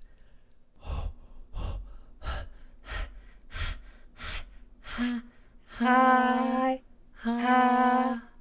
Raising your larynx will eventually become as practiced and effortless as making So a fist glad I with your have headphones hand. on right now. It It's will awesome. take many days of practice, but you will have completed this exercise when you are able to start at a big dog pant, step up to a small dog pant, and then be able to vocalize from the small dog pant.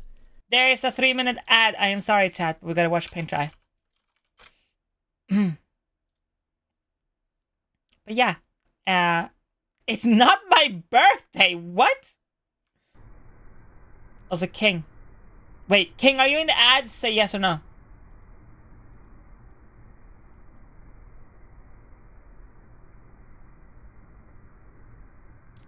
Damn. Grizz, they're dead. They're worth it. Grizz fucking redeemed something, so I can't do it now. It's not my birthday. My birthday is on the 29th of November. I don't know if I'm gonna do a stream on the 29th or if it's gonna be like a day or two after. I don't know.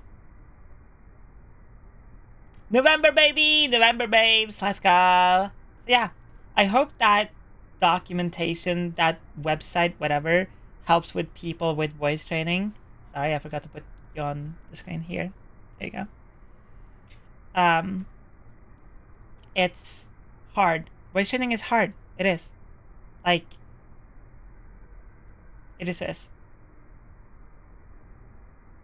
I just missed the paint try and gotta start over. Fuck, you're right.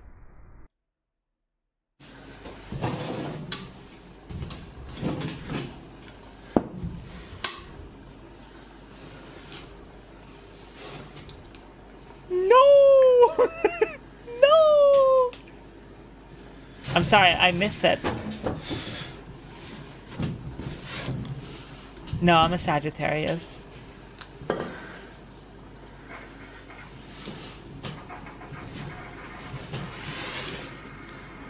Look at that paint.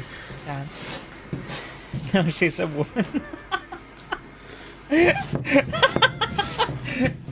Why is it cut off slightly? Oh, right. No, this is Patrick.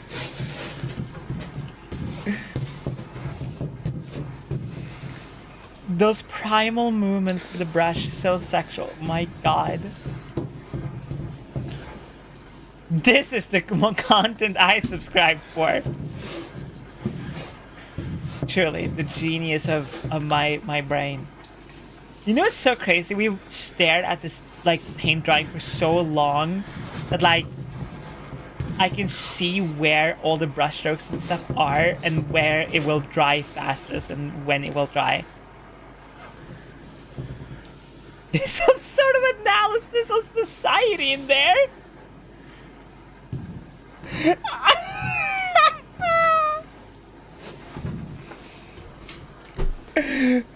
Yes. His brush strokes are... It's just a commentary on how the wealthy truly are living the high life. You see the wet paint at the top is destroying paint at the bottom, which is drier, less rich. Yes. Yes. Truly. Yes, the paint represents how you create your own identity. Yes.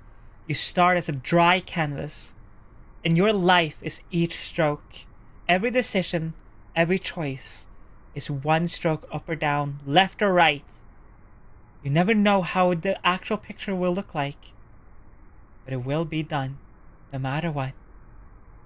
Man. This really says a lot about the socioeconomic status of...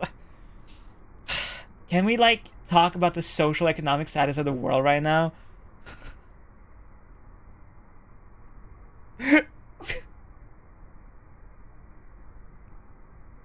Y'all just want to, like, learn about voice training and gender, but I'm a real human being here. I'm worried about the social economic status of the Ligma fork population. Like, wow, have you seen the Bitcoin market recently? Ugh.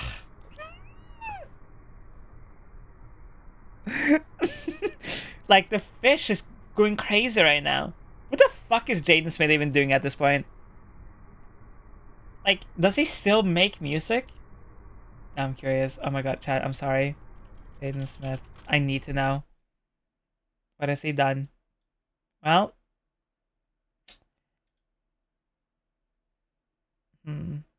He released a song 2 weeks ago.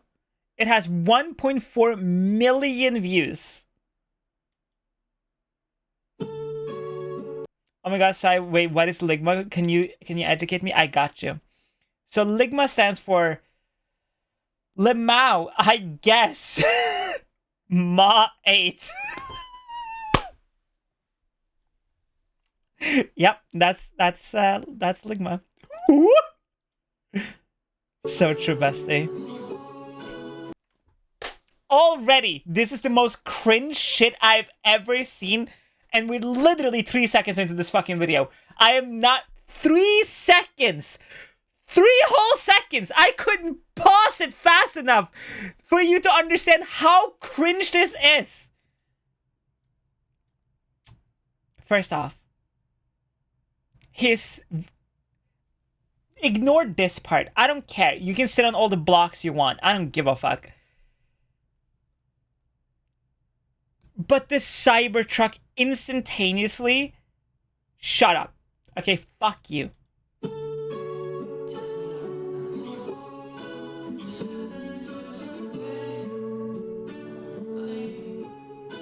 Apples? Okay. Can I suggest some better music? Oh, but this has 1.4 million views. This has to be good. Okay.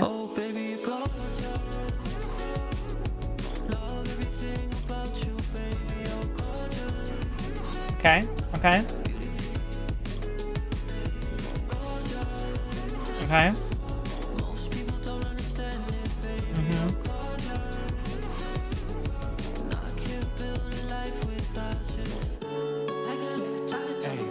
So pretty with no makeup on, I had to make a song cause you're gorgeous. All them other girls faking it all, you run my mind, how you take the baton, we in Florence, you grew up. Okay, real talk. The beat, going crazy. I love the vibe of it. Now just take Jaden out of the song. Those apples look mid as fuck!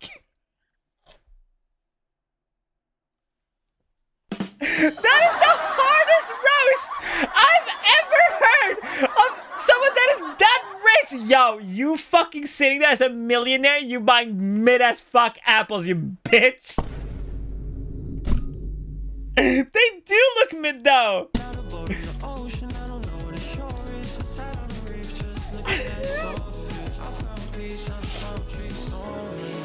Why, okay.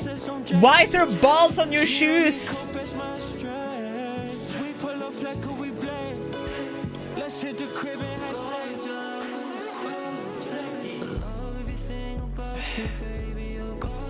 Oh my fucking god.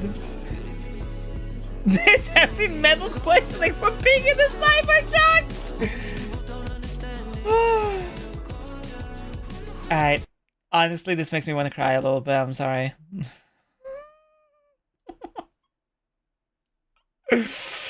Why are we actively 3D tracking this man? What are they modeling over him? I don't know, dude. Like, I don't get it. See, the thing with Jaden Smith is he does have some bangers. Like, okay, this Cybertruck is cringe, right? It is. It's fucking mega cringe.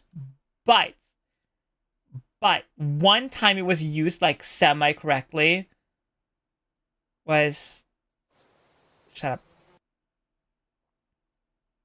It wasn't even the Cybertruck. Oh my... No, it was. It was still a Tesla. It wasn't the Cybertruck, but it was like a Tesla car or whatever. I don't fucking know Tesla cars. Do you think I care? But this part in Batman... Batman, just put me on. See, first off, white Batman suit, I'm not gonna lie, goes kind of hard. But also, at least this looks real. Like, every time I see the Cybertruck, it doesn't look real. It looks like a modded version of GTA 4. You know what I mean? Like, at least this car looks like a car. You know what I mean? Like, it looks like a real vehicle. Like, okay, it's still Tesla, it's still shitty, whatever. But at least it looks normal. Like, I wouldn't make fun of you if you had that in your driveway. I'd be like, yo, shit, you know what? Fucking flex, whatever. But if somebody pulls up with, like, a Cybertruck... Nah. No, I am sorry. You're wrong for, like, buying that shit. Oh my god. As someone who likes and research a lot of history about car history, the Cybertruck is the one I hate the most. They tried reinventing the steering wheel in the 60s because it's too complicated to use for women. Yeah, I know there's like a bunch of like car history that's super sexist and shit. But also the Cybertruck is garbage. The Cybertruck is a PS1 car, yes. Like it just instantaneously cringe. Like, okay, chat, would you have like that ass? Look at this. Hold up. Okay, Cybertruck. Okay, we have seen the Cybertruck. Yep. This is the inside of the Cybertruck. Looks like a fucking Nintendo console. That's the Cybertruck. Or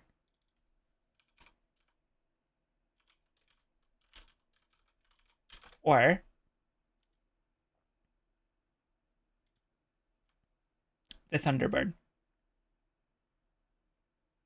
I'm not joking. Before you pick, if you are in a car wreck with the Thunderbird, you will most likely die. Okay? Keep that in mind. In the Cybertruck, you have a higher chance of survival. Which one do you pick still? I want genuine answer. Genuine answer. I want to know. The Cybertruck. Option 2. The Cybertruck will fall apart like Legos. Thunderbird. Yeah. It's crazy that we as human beings would look at the Thunderbird. We know, most likely, if we hit like another vehicle or whatever, a more modern vehicle, we most likely would die. If I was told I could get the Cybertruck for free or pay $2,000 to keep my current car, I'd pay the money.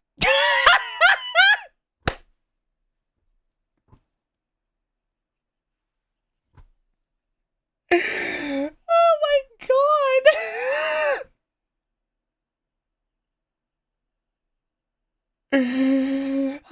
I joined over from Instant, but the guy with the mid-apple looked like Teletubby when that blue mask on. Oh my fucking... Wait, you don't know who Jaden Smith is? That's even funnier. That's how irrelevant Jaden Smith has become. Remember when he made, was it this song that people fucking, like, hated? Was it this one? Yeah, this is 100... Right! This is the one where he, like, went bald. I forgot about that.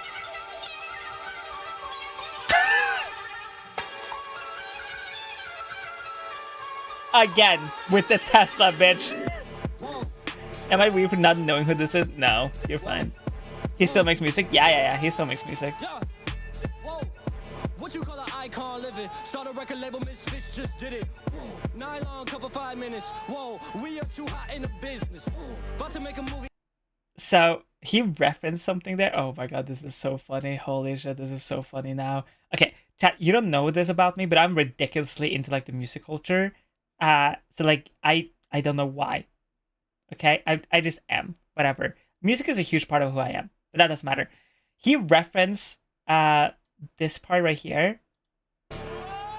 Yeah. Whoa. What you call an icon living? Start a record label, Misfits just did it. That Misfits just did it part.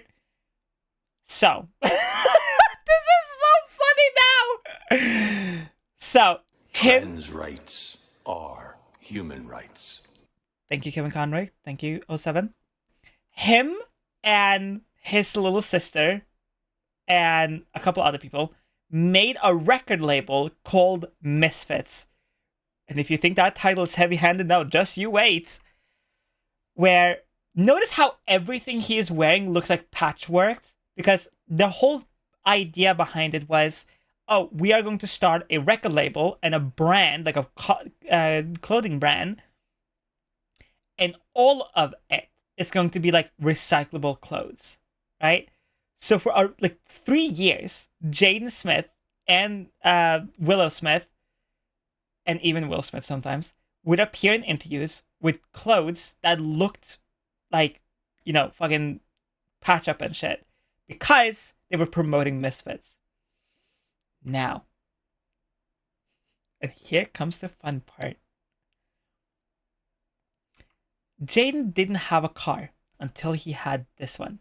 It was like a huge thing, like Will Smith bought him a Tesla, whatever. Okay? Keep this in mind.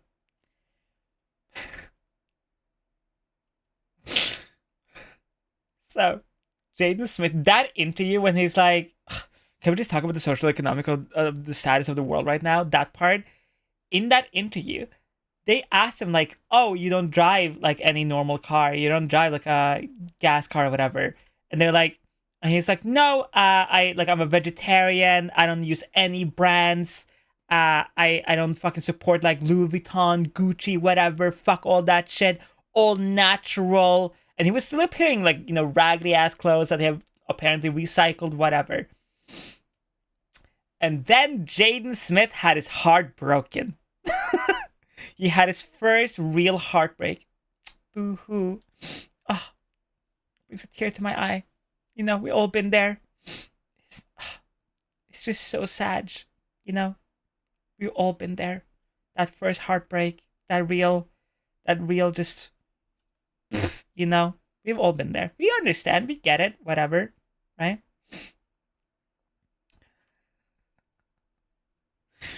So, he had this little era where he just didn't have any hair, and he like had fake tattoos on his face and shit. And that was after Icon, that song we just listened to. And Icon is actually, I'm not gonna lie, it's a fucking banger. Like, I'm sorry, it just is, whatever. But we see it here, okay? Here, he's like, look at him, his no hair, have an ass. He's still part of the brand. Misfits, whatever. Can it load, please? Can it fucking please load? Where he's like, fake. All these tattoos, by the way, fake. All of them. Every single one of them. And this is when he was like trying to be a SoundCloud rapper. Okay? I'm laughing because this is so trash.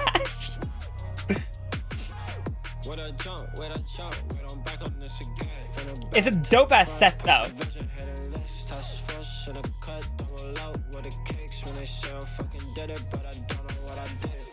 What you don't know though, chat, is this song only came out because Jaden's brand and contracts forced him to.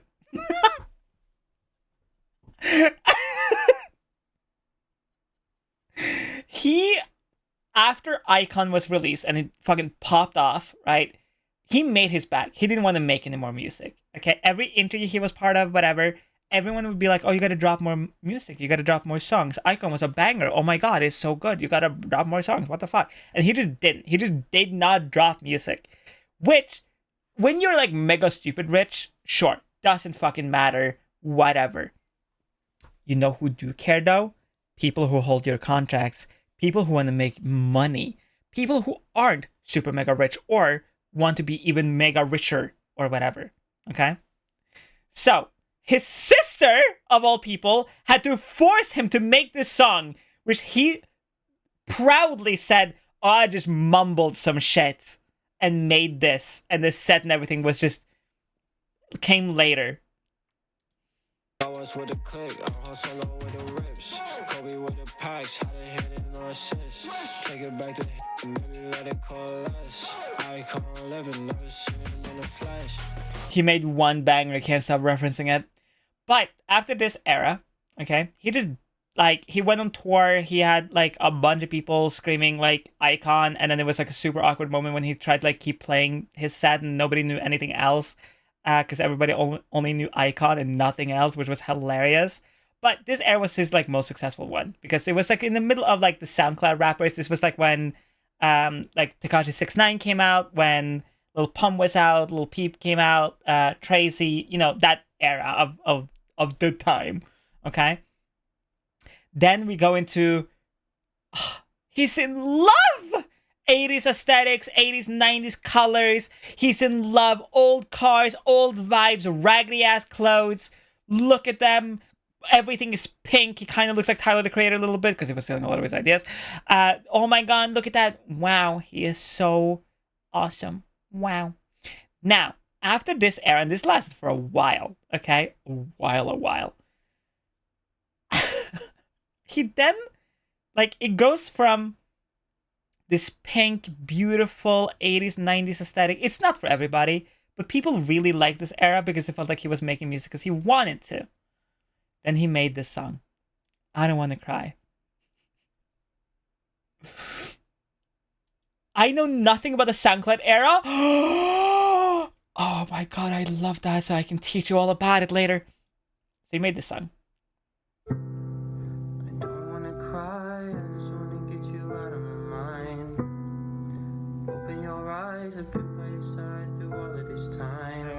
He's sad, Chad.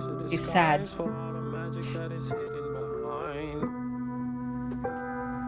Boo-hoo.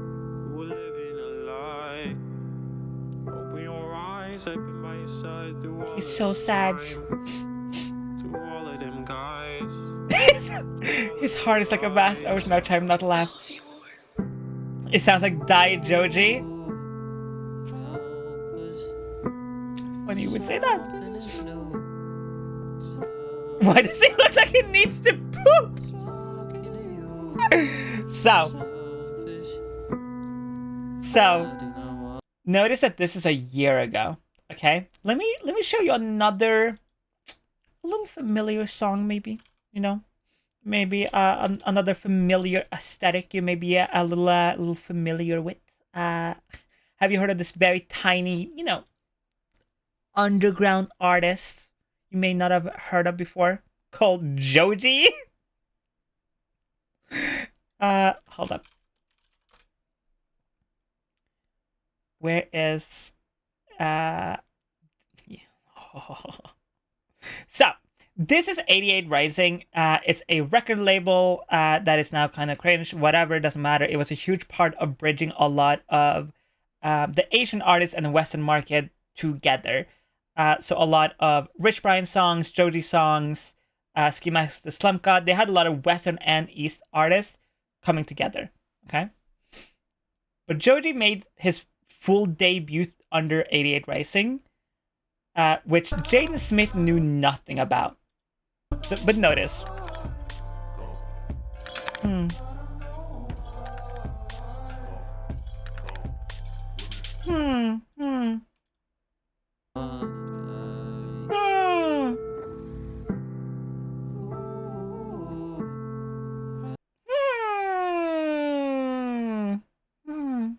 It's weird. It's a little weird.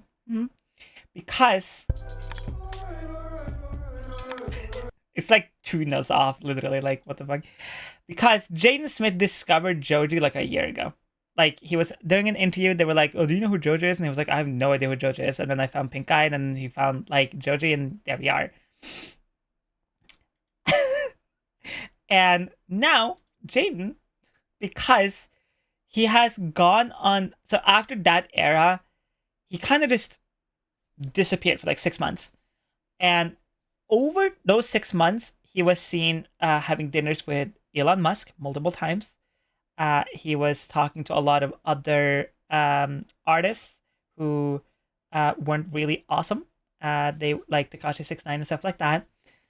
And now he basically, quote unquote, doesn't give a fuck anymore. And that's why he bought the Cybertruck. It's pimped the fuck out, according to him.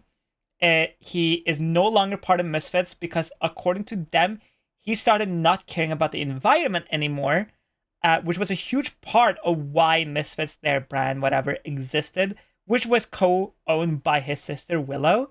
And she's like a huge advocate for like animal health, animal rights, like living green, stuff like that. And so he just became fucking cringe, mega cringe. And this is that era we're in right now, where he's just being fucking cringe on main. And that's the... Thank you for coming to another randomly musically charged fucking... The Mind Run got him. His TikTok Mind Run got him. I'm sorry. Yeah, it is the apples. I'm sorry. It's just the apples. Now, do I go over the SoundCloud era? Or do we want to just like vibe to some songs or whatever? Do you want to learn about the SoundCloud era, chat? I'm fully invested. Why is there like anything else but this? I know nothing about the celebrity lore. So, okay, this SoundCloud era isn't really celebrities. And that's the coolest part about the SoundCloud era. Okay? when it comes to, and this isn't cringe, this is like, a lot of you probably know a lot of these artists, or actually listen to a lot of these songs, but you just don't know who they are, or like the stories behind them. But that's where you have me and my hyperfixations on music artists specifically. So, the SoundCloud rapping era, SoundCloud rappers, that's, you know, the SoundCloud rapper meme, you're just a SoundCloud rapper, you're just a mumble rapper, whatever. Okay, it starts kind of in that era of when Joji made like a debut album. When Joji came out, you had the, you underestimate my ability to live under a rock? Good, because then I get to just yip yap about this. Okay, let's start with somebody that you are already very familiar with.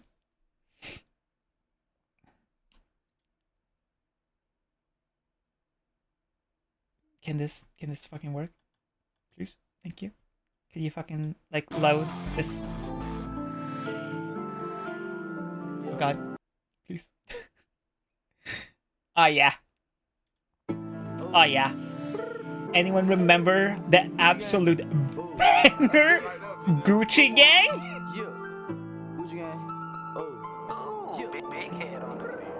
Gucci Gang, Gucci Gang, Gucci Gang, Gucci Gang, Gucci Gang, Gucci Gang.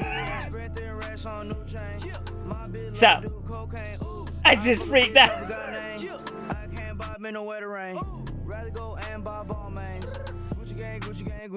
So, a lot of people say that Lil Pump was the start of the SoundCloud rapper era. In reality, no, he wasn't. But we are going to go the normie route with this, because I am not going to sit here to tell you everything about like Ghostman, Jay Green, Lil Pump, Lil Peep, Tracy, Nar, all this shit. Because yes, I know about it. I am very passionate about that era of music. But also, it is not worth like going on another 2-hour rant about it, okay?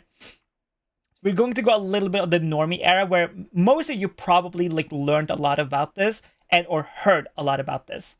So, we're starting with Lil Pump. He made Gucci Gang. It fucking popped off, went insane viral. Like, this has 1.1 billion views. B with a motherfucking B on top of it, okay? B, okay? That shit went insane, crazy viral. Okay? And as the name suggests, the SoundCloud rapper era started on SoundCloud. And that's also where a lot of Joji's inspiration came from. Little did you know. There you go. So, starts with Lil Pump, and that's kind of where a huge chunk of you may know, like, that rapper, that mumble rapper era coming from. Lil Pump, even though he's a piece of shit garbage human being and also fucking mega cringe and also just a piece of shit garbage human being, did, whether consciously or not, pave the wave for a lot of other really incredible, amazing artists, like, who should we go with after them? It would be, I guess it, like, the other one, and this is slightly more underground, but still kind of shitty, whatever. Also can make good music, Real.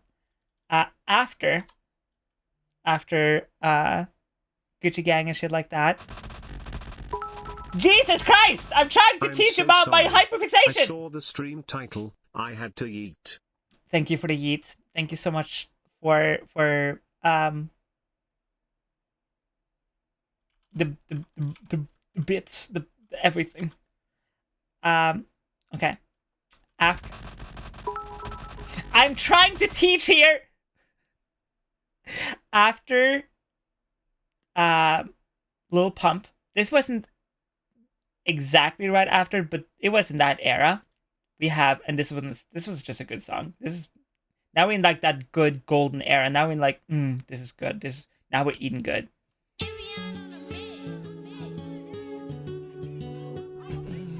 Oh yeah.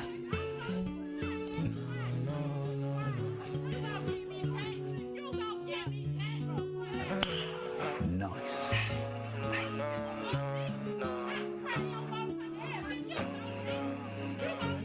You're saying so many names, but I'm like, I don't know any of them. It's fine. I will tell you all about him. The point that I love and I hate you, and I cannot change you, so I must replace you. Instead of my head.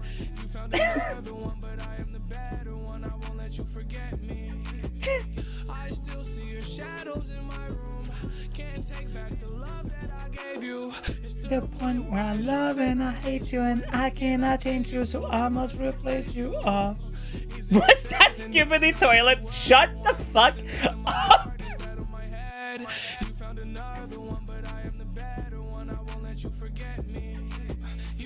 But yes, now we're in. So, okay, we did skip Lil Xan. For anyone who fucking remembers Lil Xan. But like, Lil Xan made one song and nobody cared. Okay? He made like this song. Lil who? This one. This one's absolute garbage, but it is important for our purposes. So, shh, Stan, shut the fuck up. Okay, so Lil Pump, even though he's a piece of shit, I fucking hate him. Whatever, doesn't fucking matter. He paved the way for a lot of artists, in the sense of just combining music. Keep in mind, chat, like a lot of music has all the categories we have, like hip hop, punk, like, you know, black metal, light metal, baby metal. All these boxes of music categories exist because one, people who are old as fuck have a lot of the rights to a lot of artists' music, and also it makes it easier to categorize. It makes it easier to know what you want to make. Like, do you want to make jazz? Do you want to make punk? Do you want to make pop? Whatever, right? The SoundCloud era rappers and musicians wanted to combine a little bit of everything, which made categorizing who they were as singers or rappers ridiculously hard, okay? But after Lil Pump came Lil Xan, technically. I know we're kind of like skipping a little backward and forwards, but it is important that you know this part. What the fuck, Blade? I'm trying to teach here. I'm trying to be a teacher and shit, but whatever.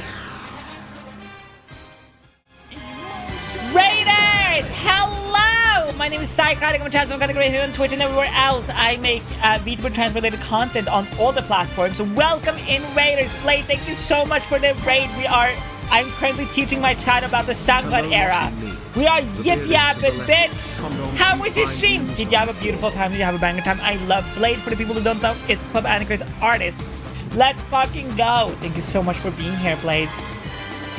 Hell yeah, did you have a banger stream? What did you do? We are yip-yapping.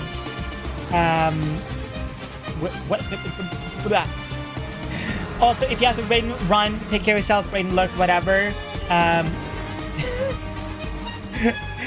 Blade's Ty's main weapon. But thank you so much for the raid and welcome in, everyone. I hope you enjoy our yap session. I'm teaching my chat about the SoundCloud era of stuff. So welcome in. Holy shit. Oh my god. There we go. Shut up. Okay, so have a good eat. Thank you so much for sharing your community with me. Okay, for the people who just joined in and have know nothing about the SoundCloud era, Lil Pump, no, technically Lil Xan started it, then came Lil Pump, and then came Juice WRLD. Doesn't fucking matter. Fuck Lil Pump and fuck Lil Xan. Both terrible people, but that doesn't matter. For the people who don't remember the song, it's that song. It's the song right here.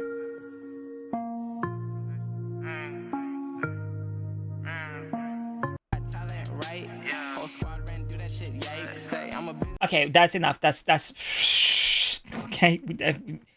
Listen, I am fine with brain rotting, but that's like even too much for me.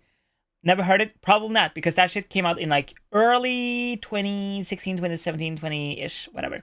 Okay, so Lil Xan, Lil Pump, that era music started, and then came Juice WRLD. You know, Lucid Dreams was a massive banger. Juice WRLD did not make Lucid Dream first.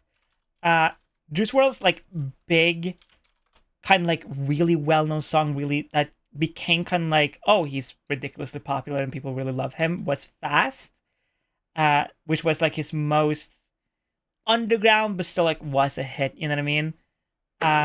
Which is this one. Obviously the music video didn't exist and stuff back then, but whatever. we gotta just go with YouTube right now because I'm fucking lazy. I'm not gonna pull up the original songs. Feeling really bad, bad, bad, bad.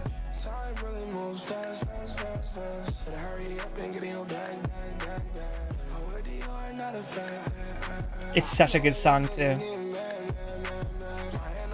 Also, super crazy part of the song is Juice WRLD was 19 years old when he made this song. Which also was a huge part of the SoundCloud rapper era. Everybody was super young.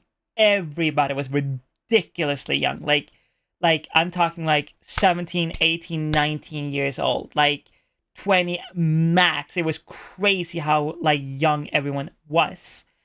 Then after Juice WRLD, okay, then we get like Trippie Redd, and now we're coming into, you know, in that era where it was more darker. It was a lot of like heartbreak that was happening. A lot of people were fucking over other artists, and we'll go over that a little bit.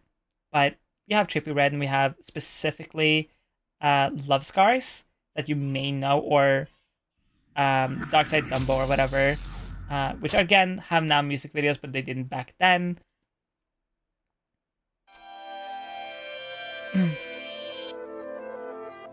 This is Trippie Redd. And you may have heard this song on like every TikTok edit back in 2017. Oh, 14, yeah. Thinking that shit from the heart. Now look at the fuck where we at. But now, after Trippie came out with his mega hit, this song also fucking blew up. This got 138 million. Goddamn, what the fuck? TikTok wasn't even a thing back then. It was Musical.ly then. But whatever. Trippie Redd came out with Love Scars. But in that same era, and this is the era where I got super invested in the SoundCloud movement and stuff like that, came a bunch of artists, but we are going to go over 3 of them very specifically because we are not going to go over every member because they had like 17 members, and y'all barely care about this as much as I do anyway. Okay. So, let's start with the most popular one, Lil Peep. Lil Peep was redonkulously huge, but not as huge as you think. He was very famous for a lot of songs, but Lil Peep became kind of like the poster boy. Apparently the band is freaking out, I'm sorry about that. He became like the poster boy for the SoundCloud era. Like, he became what people associated with SoundCloud rappers. Because even though a lot of the SoundCloud rapper songs were about like drug use, heartbreak, Juice WRLD was obviously extreme with this, Lil Peep was one of those artists that was very openly talking about mental health. Not only, yes, drug use and abuse and love and all that shit, but like just depression, sadness, being alive hurts, that part of being alive. You know, very openly, he was a very depressed individual. He was very heavily medicated and all this shit.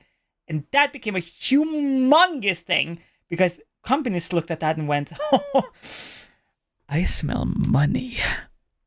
So, Lil Peep made this song called Witchblades with another artist called Lil Tracy, which he still like fucking makes music and shit.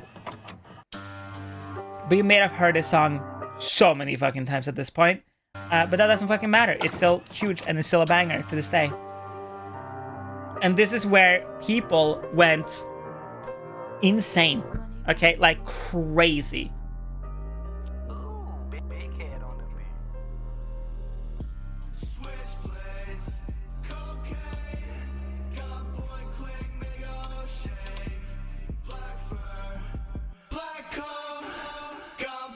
Oh, I do know this. Yup, everyone knows this one. Cocaine. So, the other artist he is with is Lil Tracy.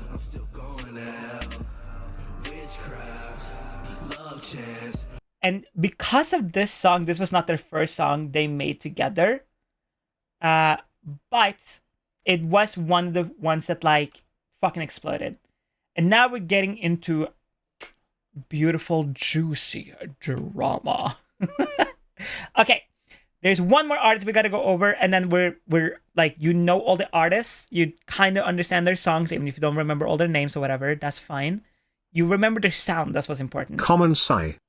Give Zyber Dragon 34 a kiss. Mwah! Then we have one more artist, and then we will go over to drama, okay? Then we have Ghostemane. One last one. And you may remember or know about Ghostemane from this song specifically called Mercury. And he's the one who goes really fucking low and then go really fucking high. Also, if you have like really crazy bass on, you should turn that shit down.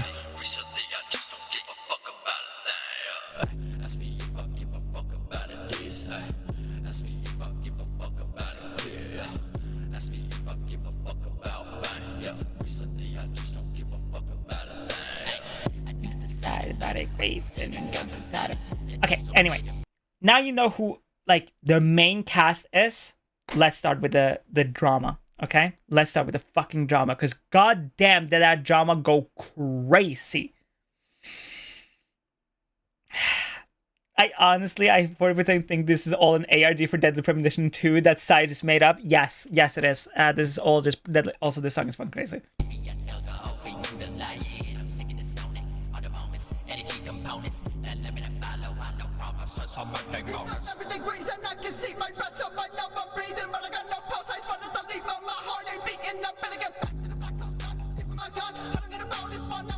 Sorry, I just have to vibe. Sorry. I'm so sorry, I didn't mean... Sorry. Oh my god, what happened? Who am I? But, whatever. Okay. Now, Juice WRLD, Lil Pump, Trippie Redd, all those people, they were fucking off and doing their own thing and becoming ridiculously rich, popular, whatever. But we're going to focus on these three people. Lil Peep, guy in pink, right there, he decided, oh yes,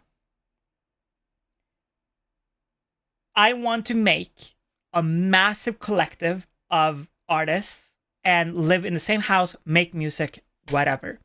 So, Lil Peep moved out of his mom's house, met up with Lil Tracy, they started making music, which, you know, Wishplay, YT, blah, blah, blah. And then they invited Ghostemane on, okay? Ghostemane's music is, as you can tell, slightly darker and very different than the SoundCloud rapper era. And he was very, very into... He wasn't into like politics or whatever, but he was into like the occult part of everything. Like he was a practicing Wiccan. He loved reading about the like occult and weird and just fucking crazy shit. And he made songs around those things. Like he has a very famous song called John D. And if you don't know like who John D is, go read up about it. I'm not going to tell you about it here because the series already is so fucking convoluted, but whatever.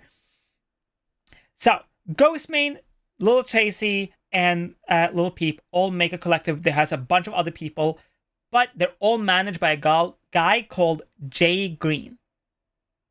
Okay. Now, how could anyone fuck this up, Sai? Where does it go south? Oh, I will tell you right now. Hi, Dustic, I'm so sorry. What did I miss? We're on the SoundCloud rapper era where Lil Peep, Lil Tracy, and Ghostemane are all in the same house now, and they're like making a team and they want to make music together and stuff. Okay. They are under one roof. They're making music together. But you got to keep in mind something. Ghostemane was a drug addict for like a year and a half, which sounds weird, but yes. And then kicked everything instantaneously. And then he became really into like the occult part of everything. But keep, making music. Okay? Keep that in mind because it will come into play later. Lil Tracy and Lil Peep, hardcore drug users, including rest of the groups that were there that we are not going to mention right now because there's too many characters. Okay? Jay Green, who was the manager, was broke. Okay? He was extremely broke. He didn't have money to give them drugs or whatever. He barely had money to get them to venues.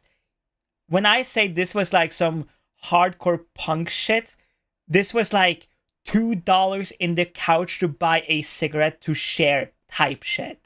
Okay? Nobody had money for anything. Nobody wanted to hire any of these people because either they were not popular enough or they were just too, you know, they were talking about mental health or cocaine or whatever too much. Okay? So, what the fuck were they gonna do? Well, of course, we just keep making music about being sad. So, Lil Peep made a bunch of songs, but he specifically made this one. Also 07 Lil Peep.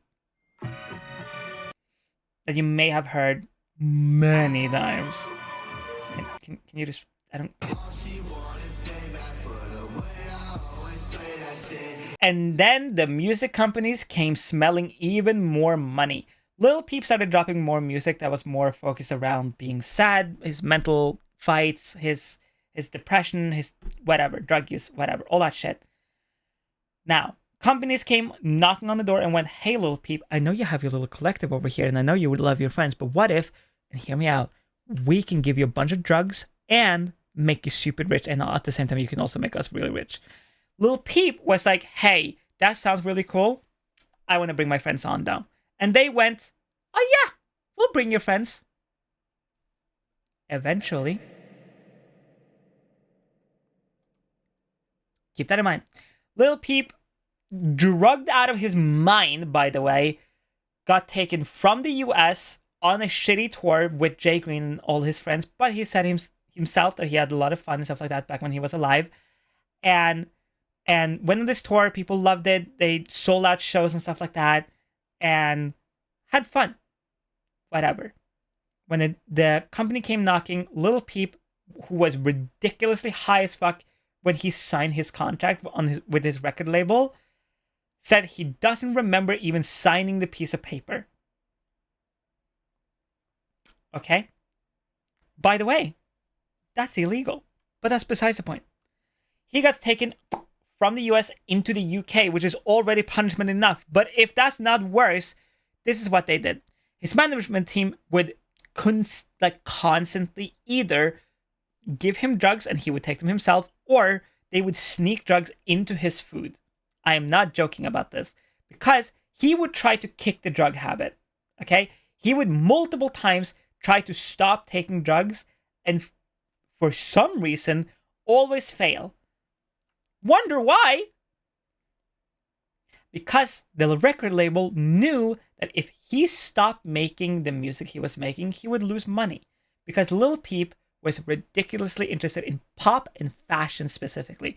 He didn't want to make only super dark, emo, sad boy music. He wanted to, quite literally, be a punk star. He wanted to be a pop star, you know? He wanted to branch out. He wanted to make all kinds of music. He wanted to make a clothing brand. He wanted to be a model, which he was actually, and he was walking on the runway once. And he was really invested in that culture and wanted to make like songs, and he wanted to make music in that pop culture era. But the record label didn't want that shit, because why the fuck? Why reinvent the wheel that is already spinning? Wait. Stop the show for a second. There's a leak back here. My feet are soaked, and everything smells like milk and gasoline. But the liquid is green. I need an adult. Don't worry Help. about it. You don't need an adult. Don't worry about it, because there's no adult here. Skibbity crack. Shut the fuck up, 7-Eleven. It's fine. Just put the liquid, by the way, put it in some bottles. We can sell it later. Don't drink it. Do not drink it. I don't know what happens to you, but just don't. Okay. What's the record label considered sunshine? Oh my God. I want to drink it. Do not drink it. We can sell it. You can have vodka later. But Lil Peep got taken to the UK. Blah, blah, blah. He made a bunch of music about being sad. Whatever.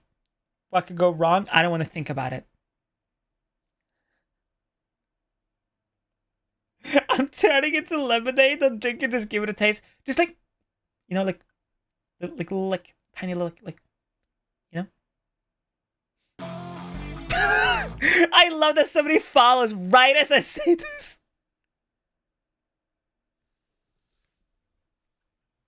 Riley, thank you so much for the follow.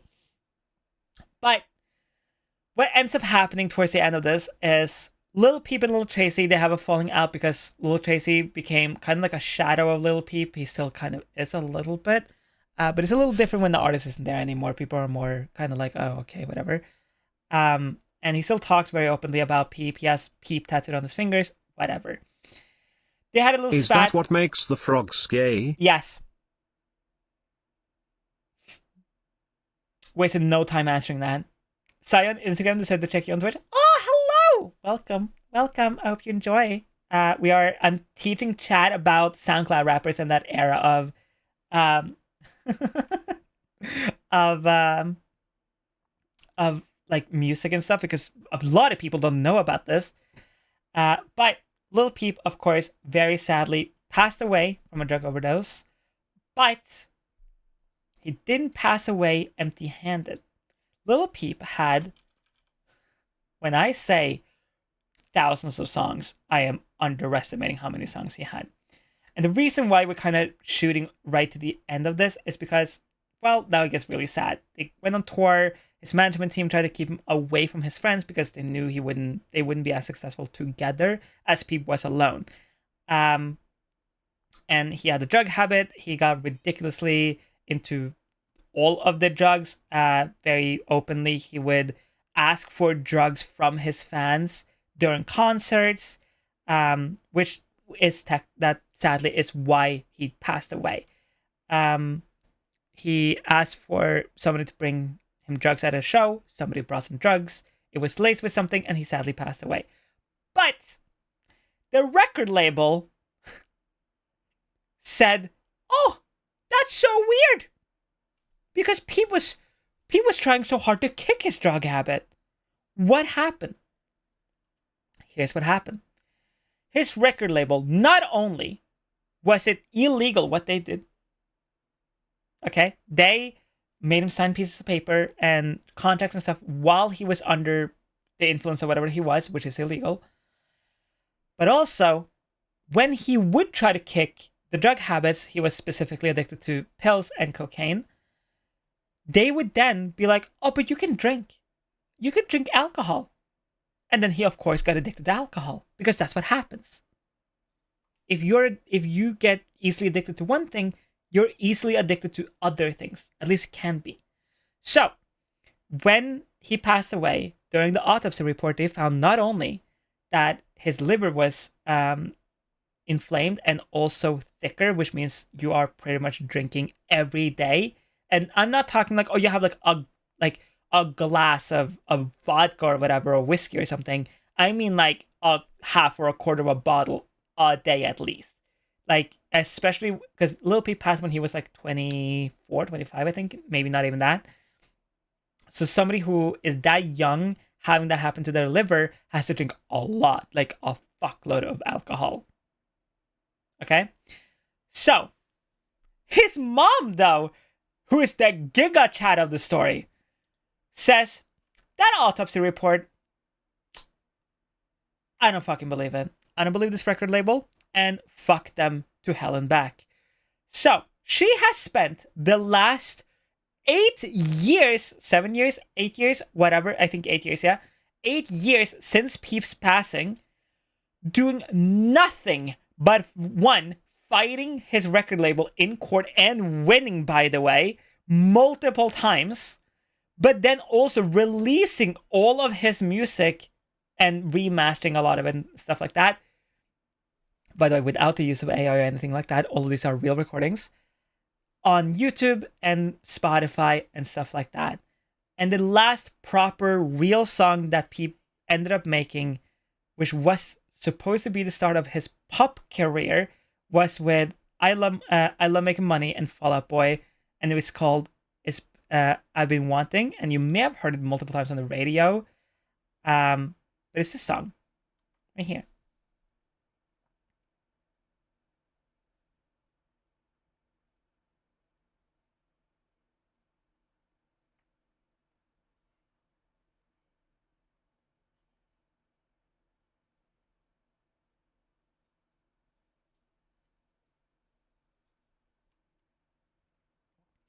And so yeah, and that's kind of the SoundCloud era of music and that era of music and stuff like that. It is something I'm very passionate about. Also, we need to hear the chorus.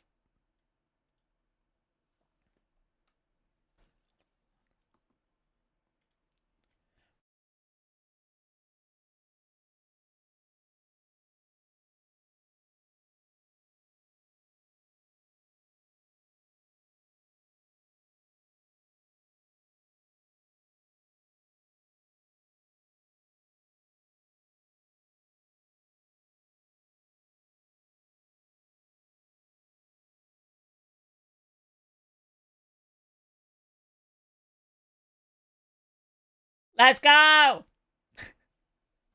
The test will be tomorrow. You better have wrote everything down in notes. It's such a banger. Also, glow sticks.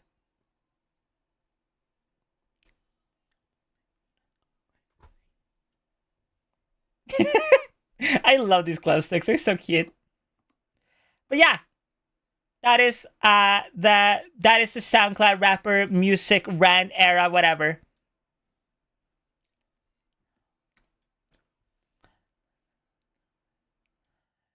Wear me though I'm not spending time, not doing fine, but I'm doing fine. Rain.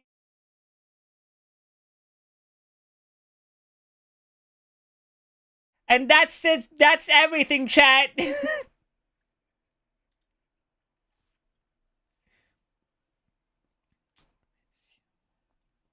Always on the tip of my tongue.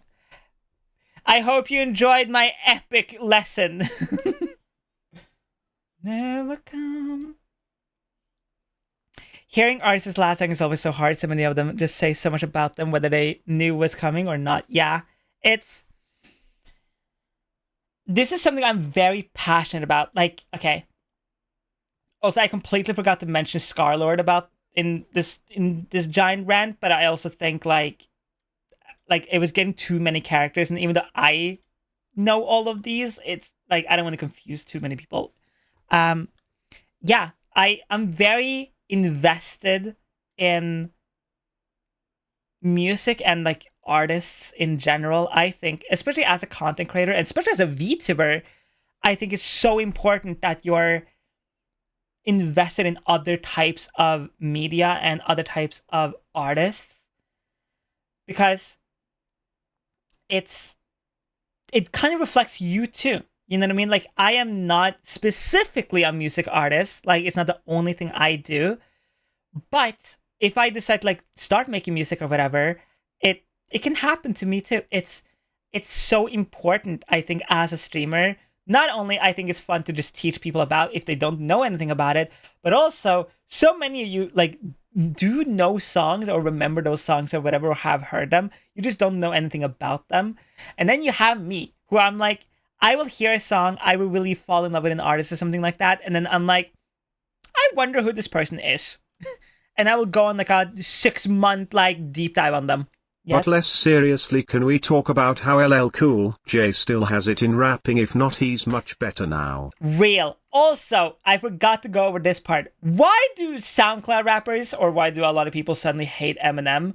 It's because of a couple moments, a couple things. And first off, I do not hate Eminem. Eminem is one of my favorite rappers of all time. But it's because specifically, hold up. It's specifically he made a song where he dissed some rappers, specifically mumble rappers, which at that time was, Lil Pump, Lil Peep, Juice WRLD, Lil Tracy, Ghostman, like the people we just talked about. And some people took it in pride being mentioned in an Eminem song because what the fuck? And some people were not so cool about it. Specifically, MGK, Machine Gun Kelly, as we are very famously all know. And a lot of the SoundCloud rappers who, like, specifically Trippie Redd and Lil Pump, Trippie Redd was the most respectful, but he was still like, oh, Eminem is just old school, like, that's just what he does. I don't like it, but whatever. That's all Trippie Redd said, which is the person who made Love Scars. But Lil Pump went on Instagram Live, not only said that Eminem was washed up, couldn't rap anymore, was cringe, trash, and anyone who listened to him was cringe and trash, but that he could out-rap Eminem. And nothing came out of that. And this was the height of Lil Pump's, like, era. Like, this was when Lil Pump, like, that Gucci Gang and his songs were, like, crazy viral, like, every single time. So he had a very rabid, very expandingly grown fan base who were like, oh yeah, you know what? Eminem is old and washed up. Fuck this old-ass piece of shit. Because they were young kids who were, like, in, like, 15, 16 years old who had never heard Eminem. They didn't grow up with Eminem. So they did, like, Eminem to them is just an artist name. They don't care who he is. It's kind of like going to a 14-year-old saying, hey, do you know and care about Tupac? You know what I mean? Like, to them, it doesn't matter. Today, like, even if they've heard about Tupac, they don't know or care about who Tupac is or was. You know what I mean? But because of this, it became a huge shitstorm from, like, end of 2017, early 2018 to, like, 2020-ish, where a lot of old school rappers like Snoop Dogg, Eminem, Ice Cube, like, Cool, all these people who are extremely famous and very well known, didn't, like, battle SoundCloud rappers, but they were bickering with the SoundCloud rappers. Specifically, Snoop Dogg has a very famous clip where he's like, oh, all the SoundCloud rappers, they sound the same. They just go boo and whatever, which went insanely viral. And that's kind of what happened. And now, Eminem, of course, came out with, and this was the last kind of, like, Eminem hatred train that happened. Eminem made a song called Houdini, and in that song, he dissed trans people and the LGBTQ community as Marshall Mathers, like, as Slim Shady, I mean. The whole video is, like, you know, Marshall with Slim Shady, and, like, they're talking, like, what if Slim Shady existed today? And a part of, in the music video and, you know, in the songs lyrically, is literally, like, Slim Shady saying, oh, I couldn't exist in this era because I would get canceled, which is exactly what happened. And on top of that, before all of this and before, like, in the middle of COVID, Eminem came out with 2 albums, and they weren't great. He came out specifically with Kamikaze, which was a surprise drop on everybody, and nobody liked Kamikaze. Like, nobody liked it, because it was just one of those albums that, like, you can tell he's just trying a little too hard to, like, be old school Eminem, like people remember, and it has, like, a lot of callbacks to older albums. Like, he's still using a lot of old and shitty, like, dialects and accents, and try to make fun of some people and whatever, and trying to just say shit instead of just trying to make good music. And you could just tell he was kind of just trying to find his footing in the music scene, because when you leave for, like, 7 or 8 years, it's hard to come back and know what you want to make or do what you want to do. But the hardcore Eminem fans loved it. Hardcore Eminem fans love pretty much anything Eminem does. Oh, fuck. There's an ad, I'm sorry. And then we will play the... We will play the 2 songs that kind of put him, like, hardcore... Actually, 3 songs. Wait, 2 songs? 3 songs? 3 songs, technically. Like, put him hardcore back on the map, and that will be the end of our music rant for the day. Also, look, chat. Paint drying. Look. Look, chat. Look. Chat. Look. Paint drying. honestly sounds like the youngins don't know about the banter. That's the thing. Like, a lot of, I want to just say a lot of younger, especially the SoundCloud rapper era people were very hurt that somebody like Eminem would diss them, because it felt like, oh, this boomer guy who kind of has everything. Like, he has made all the money he can make. He is already mega successful. He will sell out arenas. He's won like Grammys, whatever. He's done everything you can potentially do in the music scene. You know what I mean? Like, he has had platinums, gold, silvers. He's had bangers, trash.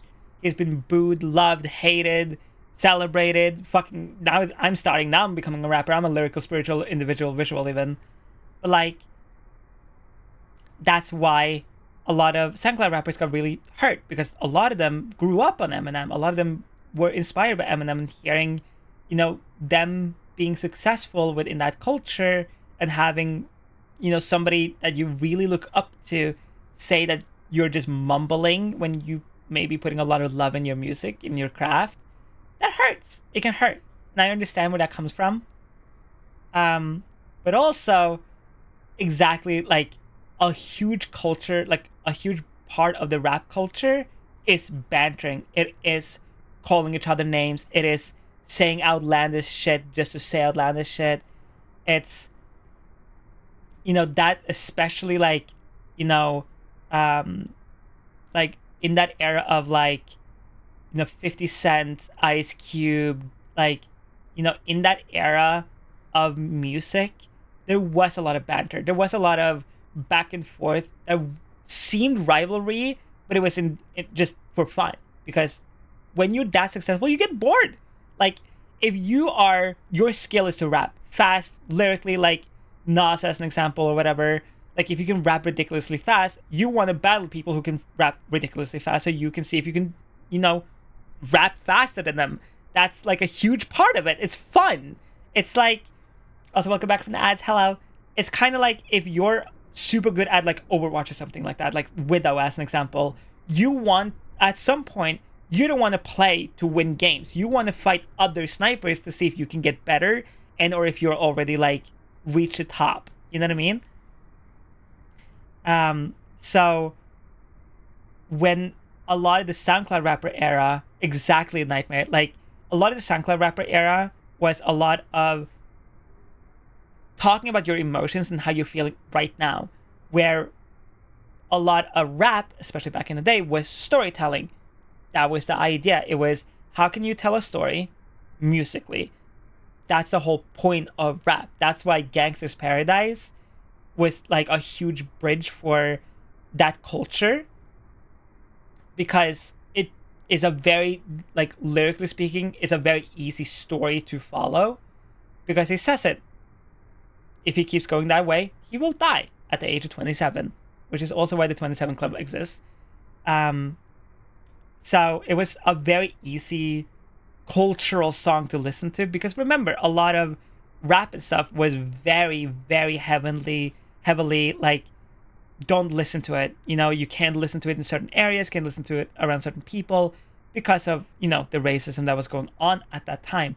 That's why Fuck the Police became such a massive hit, and whatever. But back to Eminem, back to the songs that kind of like didn't get him canceled, but like people were like, ooh. This is first Houdini, which is the one people were like, we're gonna cancel you, Eminem. You said mean things about, you know, people. But Hey, it's Paul. I was listening to the album. Good fucking luck. You're on your own. Again. Who's got a problem? Check this out.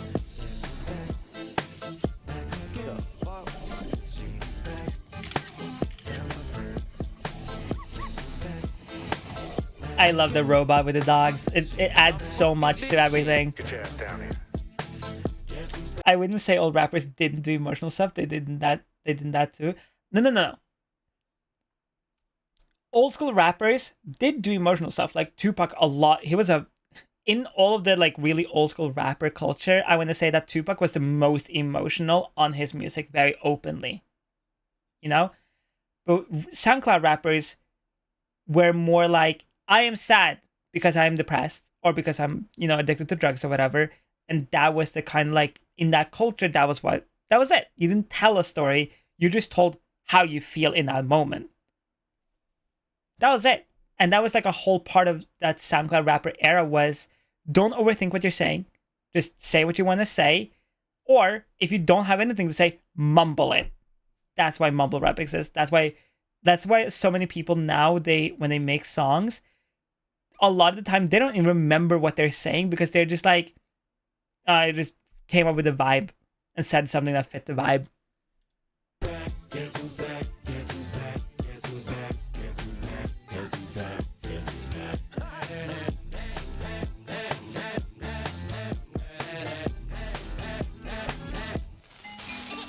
Well, look what the stork brung. Little baby devil with the forked tongue. And it's sticking out, yeah, like a sore thumb. With a forehead that it grew horns from. Still a white shirt. Pulling up in a Chrysler to the cipher with the fake smirks and a Bud Light shirt. Lyrical technician and electrician. Y'all light work. And I don't gotta play pretend. It's you I make believe. And you know I'm here to stay, cause me. If I was to ever take a leave, it would be aspirin to break a fever. If I was to ask for Megan Thee Stallion, if she would collab with me, would I really have a shot at a feat? I don't know, but I'm glad to be back like abracadabra. I'm about to reach in my bag.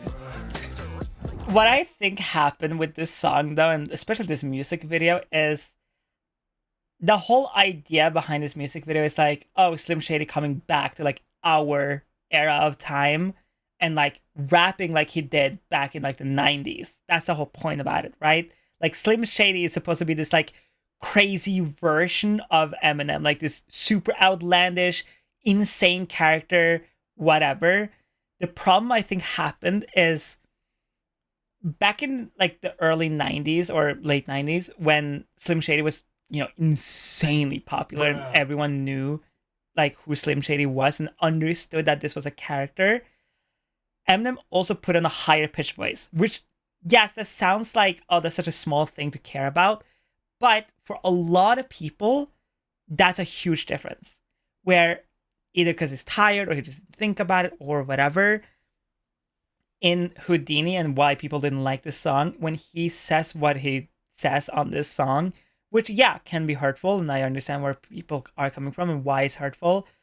When he says it in character, he doesn't do a different voice, which comes across like, oh yeah, Eminem is just saying slurs now. He's just being a fucking cunt on like his songs just to rage bait people because he's broke or because he needs that fame or whatever. He does look incredible for his age.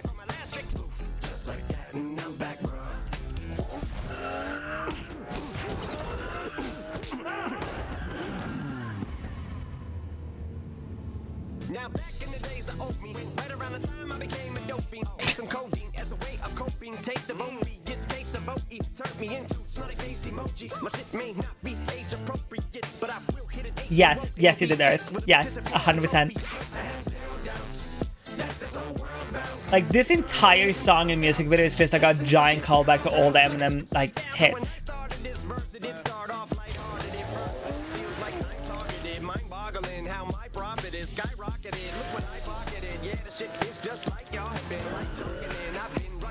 It's from one of the Eminem songs, like oh fuck,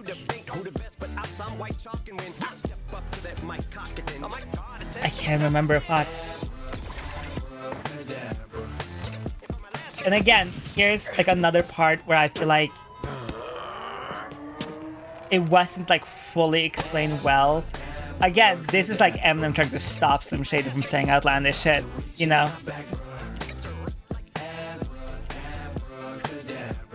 I don't think Eminem is transphobic in any way, shape, or form. I think Eminem... Okay, here's my stand on this.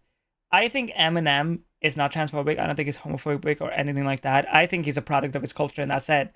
I think back in the day, nice, it was what it was. Okay, we cannot judge people for like being born in the era they were and being part of the culture they were. Can't do that. That's stupid. That's ridiculous.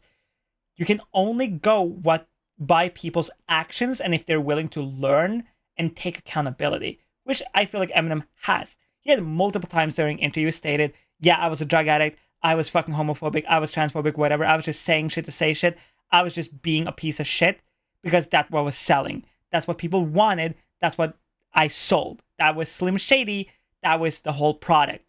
People didn't want Marshall to sit there calmly explaining his lyrics and why he made his album or whatever. They wanted Slim Shady to say outlandish shit on TV so they got fucking money and clicks and hits. That's what they wanted.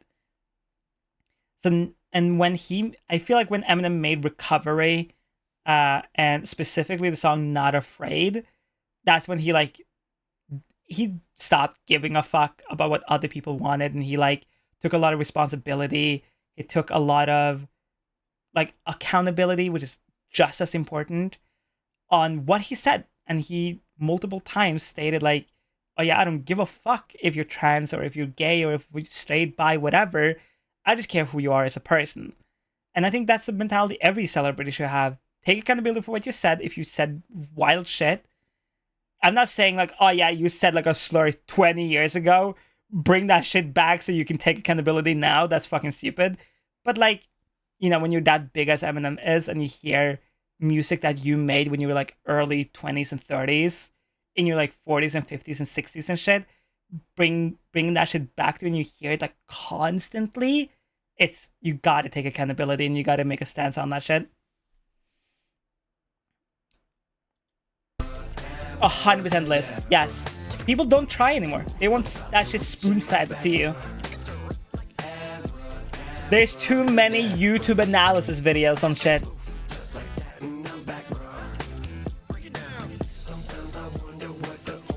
And this is the part people are gonna be like, oh, what? He said that thing?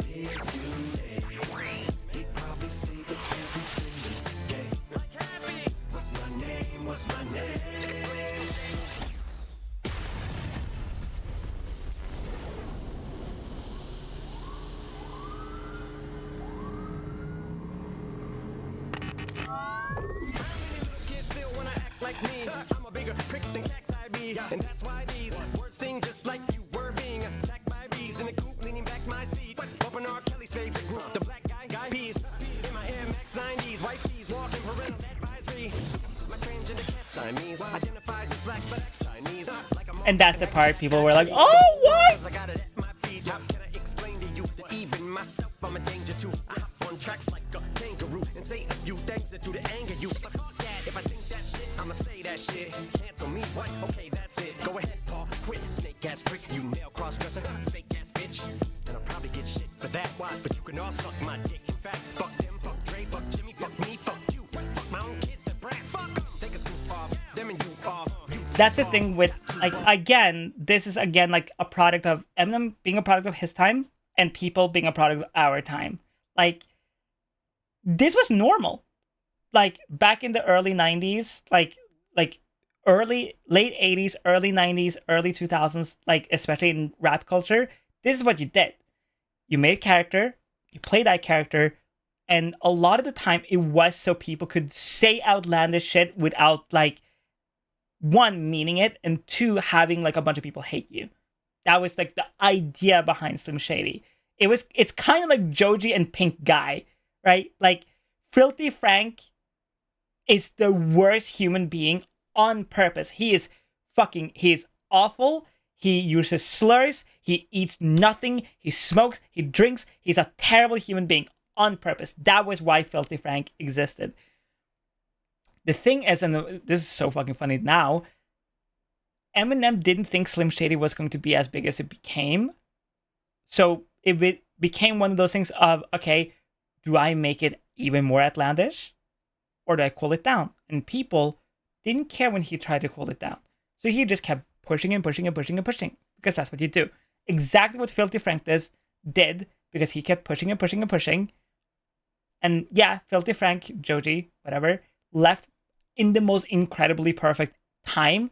But it is the same idea for the people who made feel uncomfortable or feel oh, I don't want to listen to it or whatever. It's the same idea.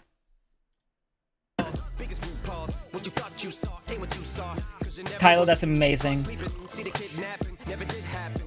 Mary Papini, Harry Houdini. I vanish into the thin air as I'm leaving like. Trust me, I'm a great driver. Don't worry, I just got my license back. Also, it's insanity to me, crazy, insane, that they can bring a comedian into this video and people still thought this shit was like the most serious. Yes. Yes. Eminem hates trans people. Like, it just boggles my mind. Like, especially as a trans woman, I fucking listened to this song and I was like, okay. I am not shitting you. I get a million times worse every fucking week in my Instagram DMs. You think I give a shit that Eminem rapped about, like, fucking, like, in character about trans people or whatever? You think I give a fuck? No? The wildest part is, in this song, he also, like, that line where he says, like that line where he says looks black but acts Chinese is a callback to when he started becoming ridiculously popular back in the 90s and stuff. And a lot of the interviews he would do, people would be like, oh, you're just a white guy acting black. That's why you're popular. That's why you sell records. That's why you are so successful. Because that's what a lot of people thought it was. That's what people thought Eminem was. Because that was the culture back then. It was just who it was. And of course, fucking idiots. But again, he is kind of proving that point though. Nothing's really fucking changed. Words have changed, but people still do the same thing.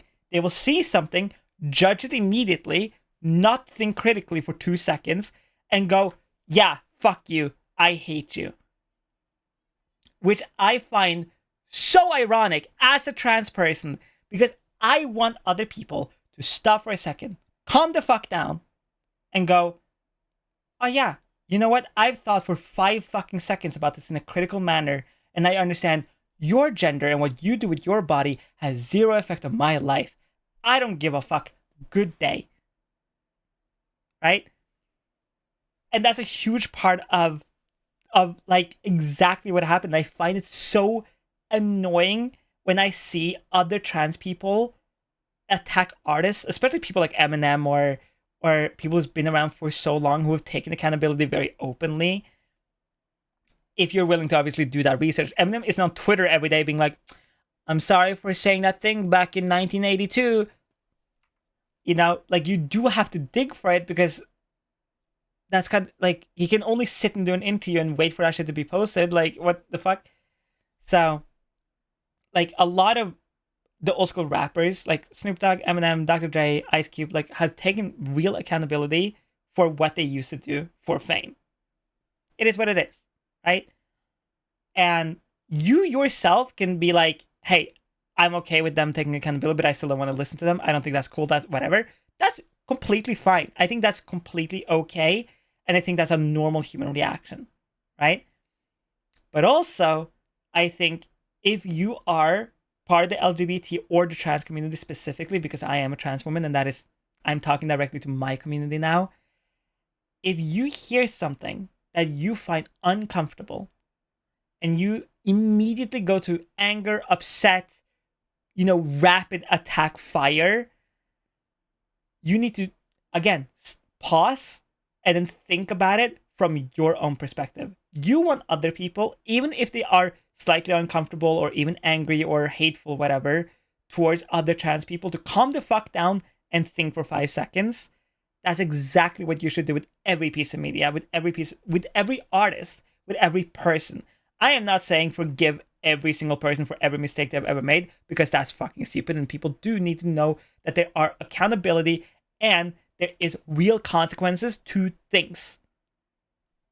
If you say something and you hurt someone's feelings or a group of people's feelings, and you take accountability and you apologize properly, if people aren't okay with you after that, you just have to be okay with it. And that's a tough thing with, like, genuine accountability and taking genuine accountability for who you are. Times change and so do the people points of view, but some haters doesn't care to the people change. People who go out their way to crap on M are part of the either three groups. They don't understand the rap history and how it impacts rap, are fans of rappers now in their careers, or are understandably hurt by past things he said and honorable mention their Benzo. Yeah. Like, and it's important. I find this very important to talk about because I think, like, if you are a trans person, if you're a person who has gone through life, whether you're afraid because of who you are, because of your skin color, because of your religion, whatever, it is important that you are also the example you want to be seen. I know. You don't want to be. Who fucking wants... Okay, from my perspective, try to put yourself in my shoes. Do you think when I get a comment saying, you will never be a biological woman, I will never see you as a woman, you are not a woman, you're a man, you're a bro, you're a dude, blah, blah, blah. Do you think I want to sit there and just like delete those comments or reply to them and just, you know, in a genuine fact-based manner? Do you think I want to do that? No. I want to just sit there and be like, fuck your mom, fuck your dad, fuck what this stands for, fuck your house, fuck your pets, fuck your soul, fuck your teeth, fuck who you are, fuck your hair, fuck your fingernails, fuck your entire being. Like, I want to, you know, be as nasty as they are. But the problem with it, there's nothing that happens. Okay? Nothing happens when you do that. And also, if you as a trans person, that we're going to use that as the example here, if you are as bad as they are, they will then just use that as fuel as being like, oh, look, every trans person is just as hateful. Which I know, ironic. I know this is so annoying and hateful and stupid and whatever, but it is what it is. And that's just how it is. Genuine change never came from anger. It comes from actively changing who you are and actively getting better as a person. And that's why I think Eminem is a good example of this. Because, like, yes, he can still say shit in character, and then you have the people who are okay with that and the people who are not. And that's fine. Cancel culture isn't really canceling people, it's just trying to hold people accountable. Some do, some fight, and some get cancelled. Yeah. The sad thing, most people don't have the time for or perspective to believe they should think about and have been educated not to think critically. Transphobia, racism, etc. a psychological trump card, and no pun intended. It's so easy to go, you're in pain. It's these people over here, go get them. Yeah, no, real. Like, when you're in pain, when you're afraid, so easy to blame people or things you don't understand. One thing you can call someone like Eminem is a bad father. He was there for his children, tried to keep his family together and safe. Yeah, I think Eminem, of all the rappers, is like the best father out there. Maybe beside like Snoop Dogg. Like Snoop Dogg, I feel like is like the uncle everyone wants to be around. And also Wiz Khalifa. Wiz Khalifa is like an amazing dad. And these people don't have empathy, so they assume others don't have empathy and act accordingly. Of course. Yeah. Like, cancel culture no longer feels like movement to hold people accountable. It now feels like cloud chasing, especially when this comment comes from 20 years ago. Yes. In my humble bumble opinion, if there's been a thing said like 2 years ago, forget about it. It doesn't exist. It doesn't fucking matter unless it was like crazy outlandish. Unless it was like, wow, really? That, wow. Like Sneeko level shit, you know? But like, if you're sitting there and like, oh, I said a slur on Twitter 10 years ago, you and everyone else, you know? So, but there's one more thing. No, actually, 2 more songs we have to go over when it comes to Eminem, and then that will be it. So, after Houdini came a collab with L. Cool, or J. Cole, LJ, I mean. And this one people really fucking love because it just goes hard. This one just goes incredibly hard. First time you heard the legend in leather, the career ended with the road killer stopped to his fender. I'm on another bender, drunk off the power to make a coward surrender as I devour contenders. Talking valor, whoever your head is about to get severed. Then about to replace it, I'm pouring out. I just realized this VOD is about to be so fucking muted. I am so sorry, VOD watchers. Homies, I won't forget them, so tap the bottle and pour it. Supermodels, I ignore them later on. It's like porn, reincarnation of the give stitches and chest zippers. Rip. Let's get propelled out the glass slippers. Time is ticking, giving ass whippers. How we keep the Whatever. It's okay.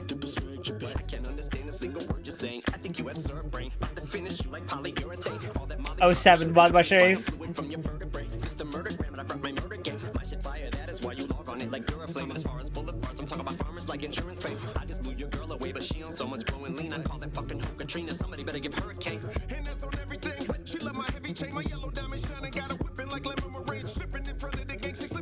Viera, yes, exactly. It's so, that's why, like, okay. That's why, like, it's so important and so annoying. It's so annoying. It's so stupid. I want to not. It's so annoying. Like, if you're a content creator, especially if you're a trans content creator, I know. If somebody comes into your chat and they're transphobic, I know you just want to just boot them. You just want to make fun of them. I know that itch. I know you. Oh, it's just that you just want to fucking, you know, but don't. Ban them. Move on. Ignore them even. Ban them, move on. Because especially if you are a content creator and you are trans or LGBT, they will try to use that as ammo, as saying, look, they're just as bad as the news says or whatever. You know what I mean? So, trust me, there's been times where I will smack back and I will like post it on Twitter or whatever. That, oh, God, I'm so mad that I deleted so much on Twitter. I'm so pissed off we can't go back and look at those comments. No! Whatever, it's fine. There will be more. But, yeah, try to just ban them, move on. Also, hi, Tinker.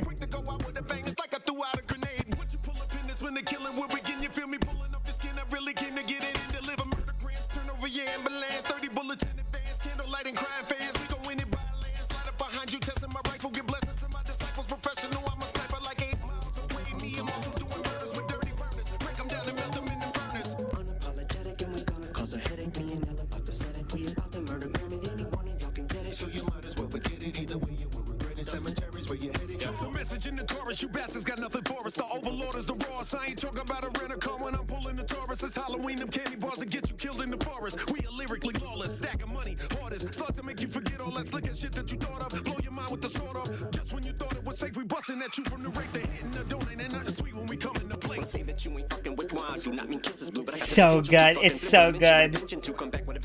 Yeah, guys, exactly. Kill him with kindness. Like sisters do now when I hit the booth. I think of the days I open. I was quick to fool, used to fly off the handle like a fucking reaches room. I called it plucking flowers because I was so quick to pick it tulip. Like it's Petunia, Sigma Dula, but thanks to Cool J, he created. Yeah, Liz, that shit happens all the time. Yeah, WOD watchers, I'm so sorry. And I'm just being as frank as Sinatra. When I be saying that I'ma keep this shit gangster as mobsters. But when you got fanatics going so crazy, they mob you. Looking like organized crime because you can't get a mafia. And all your motherfucking enemies. Yellow, green. What are you just saying a color? That's how you know you fucking saw and you came and you conquered.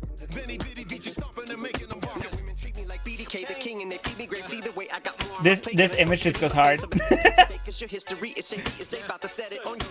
Purple. Blue. At least the VOD watchers can see the titles of the song. VOD watchers just like boot up the song.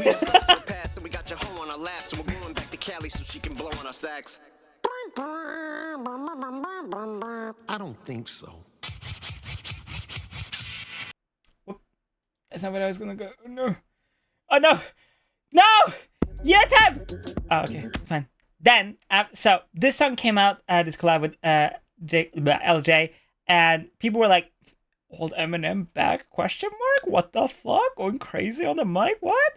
And then this happened only 4 months ago, and I'm so happy. Holy shit, the song exists. So, as you all know, P. Diddy, or Diddy for short, is currently in custody for the things that he did that I don't even want to say out loud. But people, of course, has now made memes. So many memes. It's incredible. It's actually amazing. But Eminem made a song with Jid, J-I-D, and goddamn, just god damn. It's oof. My nigga doing 4+8 without a court date. Talked the other day, he say he doing okay. He good, he gaining weight, then got a sharp shake. He made, he say they play, they gotta partake. Homie got a heart full of hate in the face. Enough, baby, all this slider laughed around the world. This is 4 months old, actually. Dangerous sex and drugs, X and all rated. Dangerous sex and drugs should be outrageous. But don't get this shit fucked up, my boy, you lucked up. Once nigga doubled up, I dribble and pass it to the cup and triple double it, get to the basket, get the cash and cuddle up, cover up, bundle up, batter up. Talk a lot of smack and I can back it up. Shout wanna shack it up. I can put a puss on a platter like a platypus. Snap a head, nigga, hair natted up. I said Barbara, nigga, tatted up. I won't argue, nigga, mad at fuck, cause they ain't compatible. I'm finna catapult, but niggas know it's going down. I'm running out of fuel. I won't. What the fuck y'all gonna do? If I don't run out of fuel. Run out of fuel. Let's get the fuck. For a couple decades, been letting this text ray from that day that I met Dre. So you live on the catch trace from the second you press play. I suggest they do not test like an essay. Cause like where am I? Oh, here it comes. We can just say I'm like an R-A-P-E-R. Got so many essays. Wait, he didn't just spell the word rapper and leave out a P, did he? Yep, R.P. rest in peace. Biggie and Pac, both of y'all should be living. Yep, but I ain't trying to beef with him cause he might put a hit on me like KVD. Get him. That's the only way you're gonna be. Killing me ain't gonna be on no beat. Silly, I beat the beat. Silly on the grind like teeth. Gritting, call me OP. City, you think it's overweight? It's just me getting this me and it ain't gonna be pretty. Used to be. And after that, people were like, okay, you know what? Maybe Eminem isn't so bad. Oh, so after that happened, and the whole P. Diddy shit happened, people didn't care about Eminem. Like, they still do, clearly, obviously, but nobody cared about, like, his little comments on Houdini after this happened, because if you didn't catch it, whatever, basically, he's saying that, you know, that P. Diddy may have done even more shit, or at least be a part of shit, you know, around when it comes to Tupac's assassination and stuff like that. But didn't hear that from me, Chad. Didn't hear that from me. Didn't hear anything from me. Nothing from me. Zip. Nothing. Nada. Nothing. Exactly. Hear what? Who even? P. Diddy is probably he's one of the worst people. I was going to say he was the worst person, but he is definitely one of the worst people I've ever heard of in my life. Hearing is overrated. Yeah, hearing is just cringe, honestly. But it is, I think it's important. Like, one, thank you everybody who sat here and listened to me yip yap about stuff you may not even care about. I get it. It's like, I understand it's probably not that interesting to like listen to me yap too much about, you know, music specifically. It's not something I get or do talk about a lot because it's like, I don't know. It's just not a part of the culture, I guess. Like, I don't know if I can talk too much about it. And also I feel like it's a little like, oh, you had to be there kind of moment. And it's hard to understand, or it's hard to like tell people like how much I loved that era of music and how much I really care about music as a person. Like, I love music and I love the artists behind music. Interesting yapping even if I don't understand rap. That's another thing. I think like it's cool to introduce people to new music because, okay, we all know that meme, like you have like a million songs on like your everything Spotify playlist and you'll never fucking find anything else because it's like playing those like 10, 12, 20, whatever bangers that you really love. So you're like, all right, I'm fine. I don't need to like listen to anything more.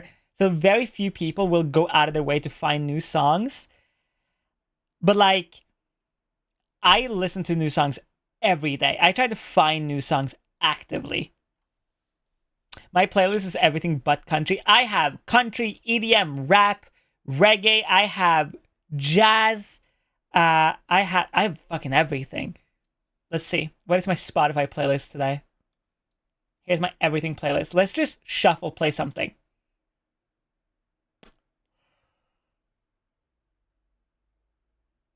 It just played the same song!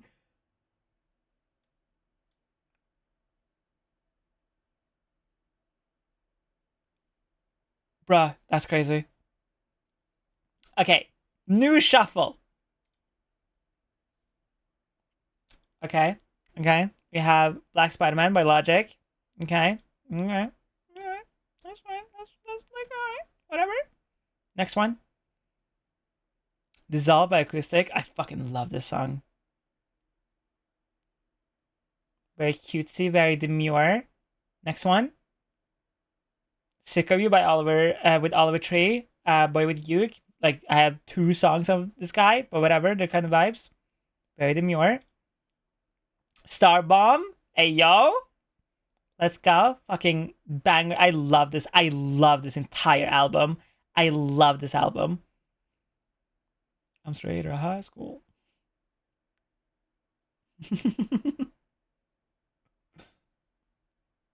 Hey, what's up, old man? On another epic quest, you're gonna use your ocarina to rescue the princess, but you need a magic weapon that'll never ever miss. It's dangerous to go alone. Take this! It's been years. It's been years, chat. Oh god, that's not a sword. It's a dick in disguise.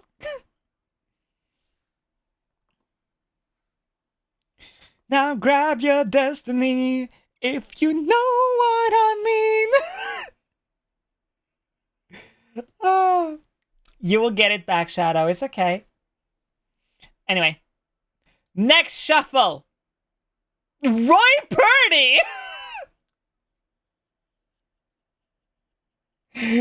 Okay, Spotify, stop calling me out right now. This is cringe. This is a little cringe. I'm not live. Let's go. It's a little cringe, but whatever.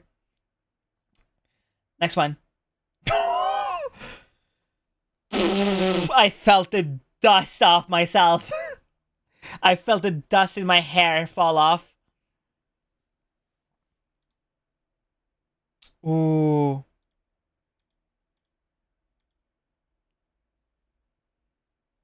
This intro is so long. If the next is Mariah Carey, I'm leaving. I don't think I have Mariah Carey, actually. Okay, praise the Lord. Praise the Lord. Again, in that, like, a little bit after SoundCloud era. That's disorganized. This is not disorganized in any way, shape, or form. This is organized all the way. It's EDM first, okay? And then it goes into, from MDK, it goes into Pink Guy and rap mostly. Like, okay? Okay? My god, I listen to a lot of rap. Holy fucking shit. Then you have, like, Post Malone. This is when I was, like, really in my Post Malone era. More rap, more rap, more rap, more rap, more rap. A lot of Eminem. And then it goes into more, like, actual songs. Like, we have Michael Jackson. We have Crazy by Patsy Cline. We have B.A.B.Y. by Carla Thomas. We have Free Fallin' by Tom Petty. Listen, I fucking got my music kick, okay? Crazy. We're feeling so lonely. Trust me, I know fucking all these songs by heart. Don't you dare call my playlist unorganized, okay? I fucking put time and effort into this. So, don't you call my epic everything playlist unorganized. This is not public now.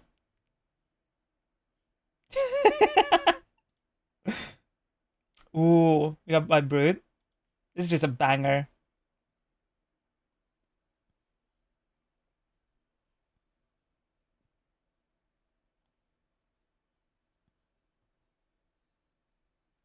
Anyway.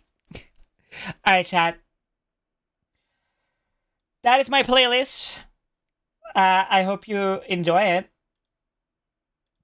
I hope you, my playlist is just a mood board. A little bit same tiny little bit same. Like, music is a huge part of who I am. I love listening. I love listening to music. I love vibing. But Jesus Christ. Okay, we are. Woo! I see someone we should rain. Okay.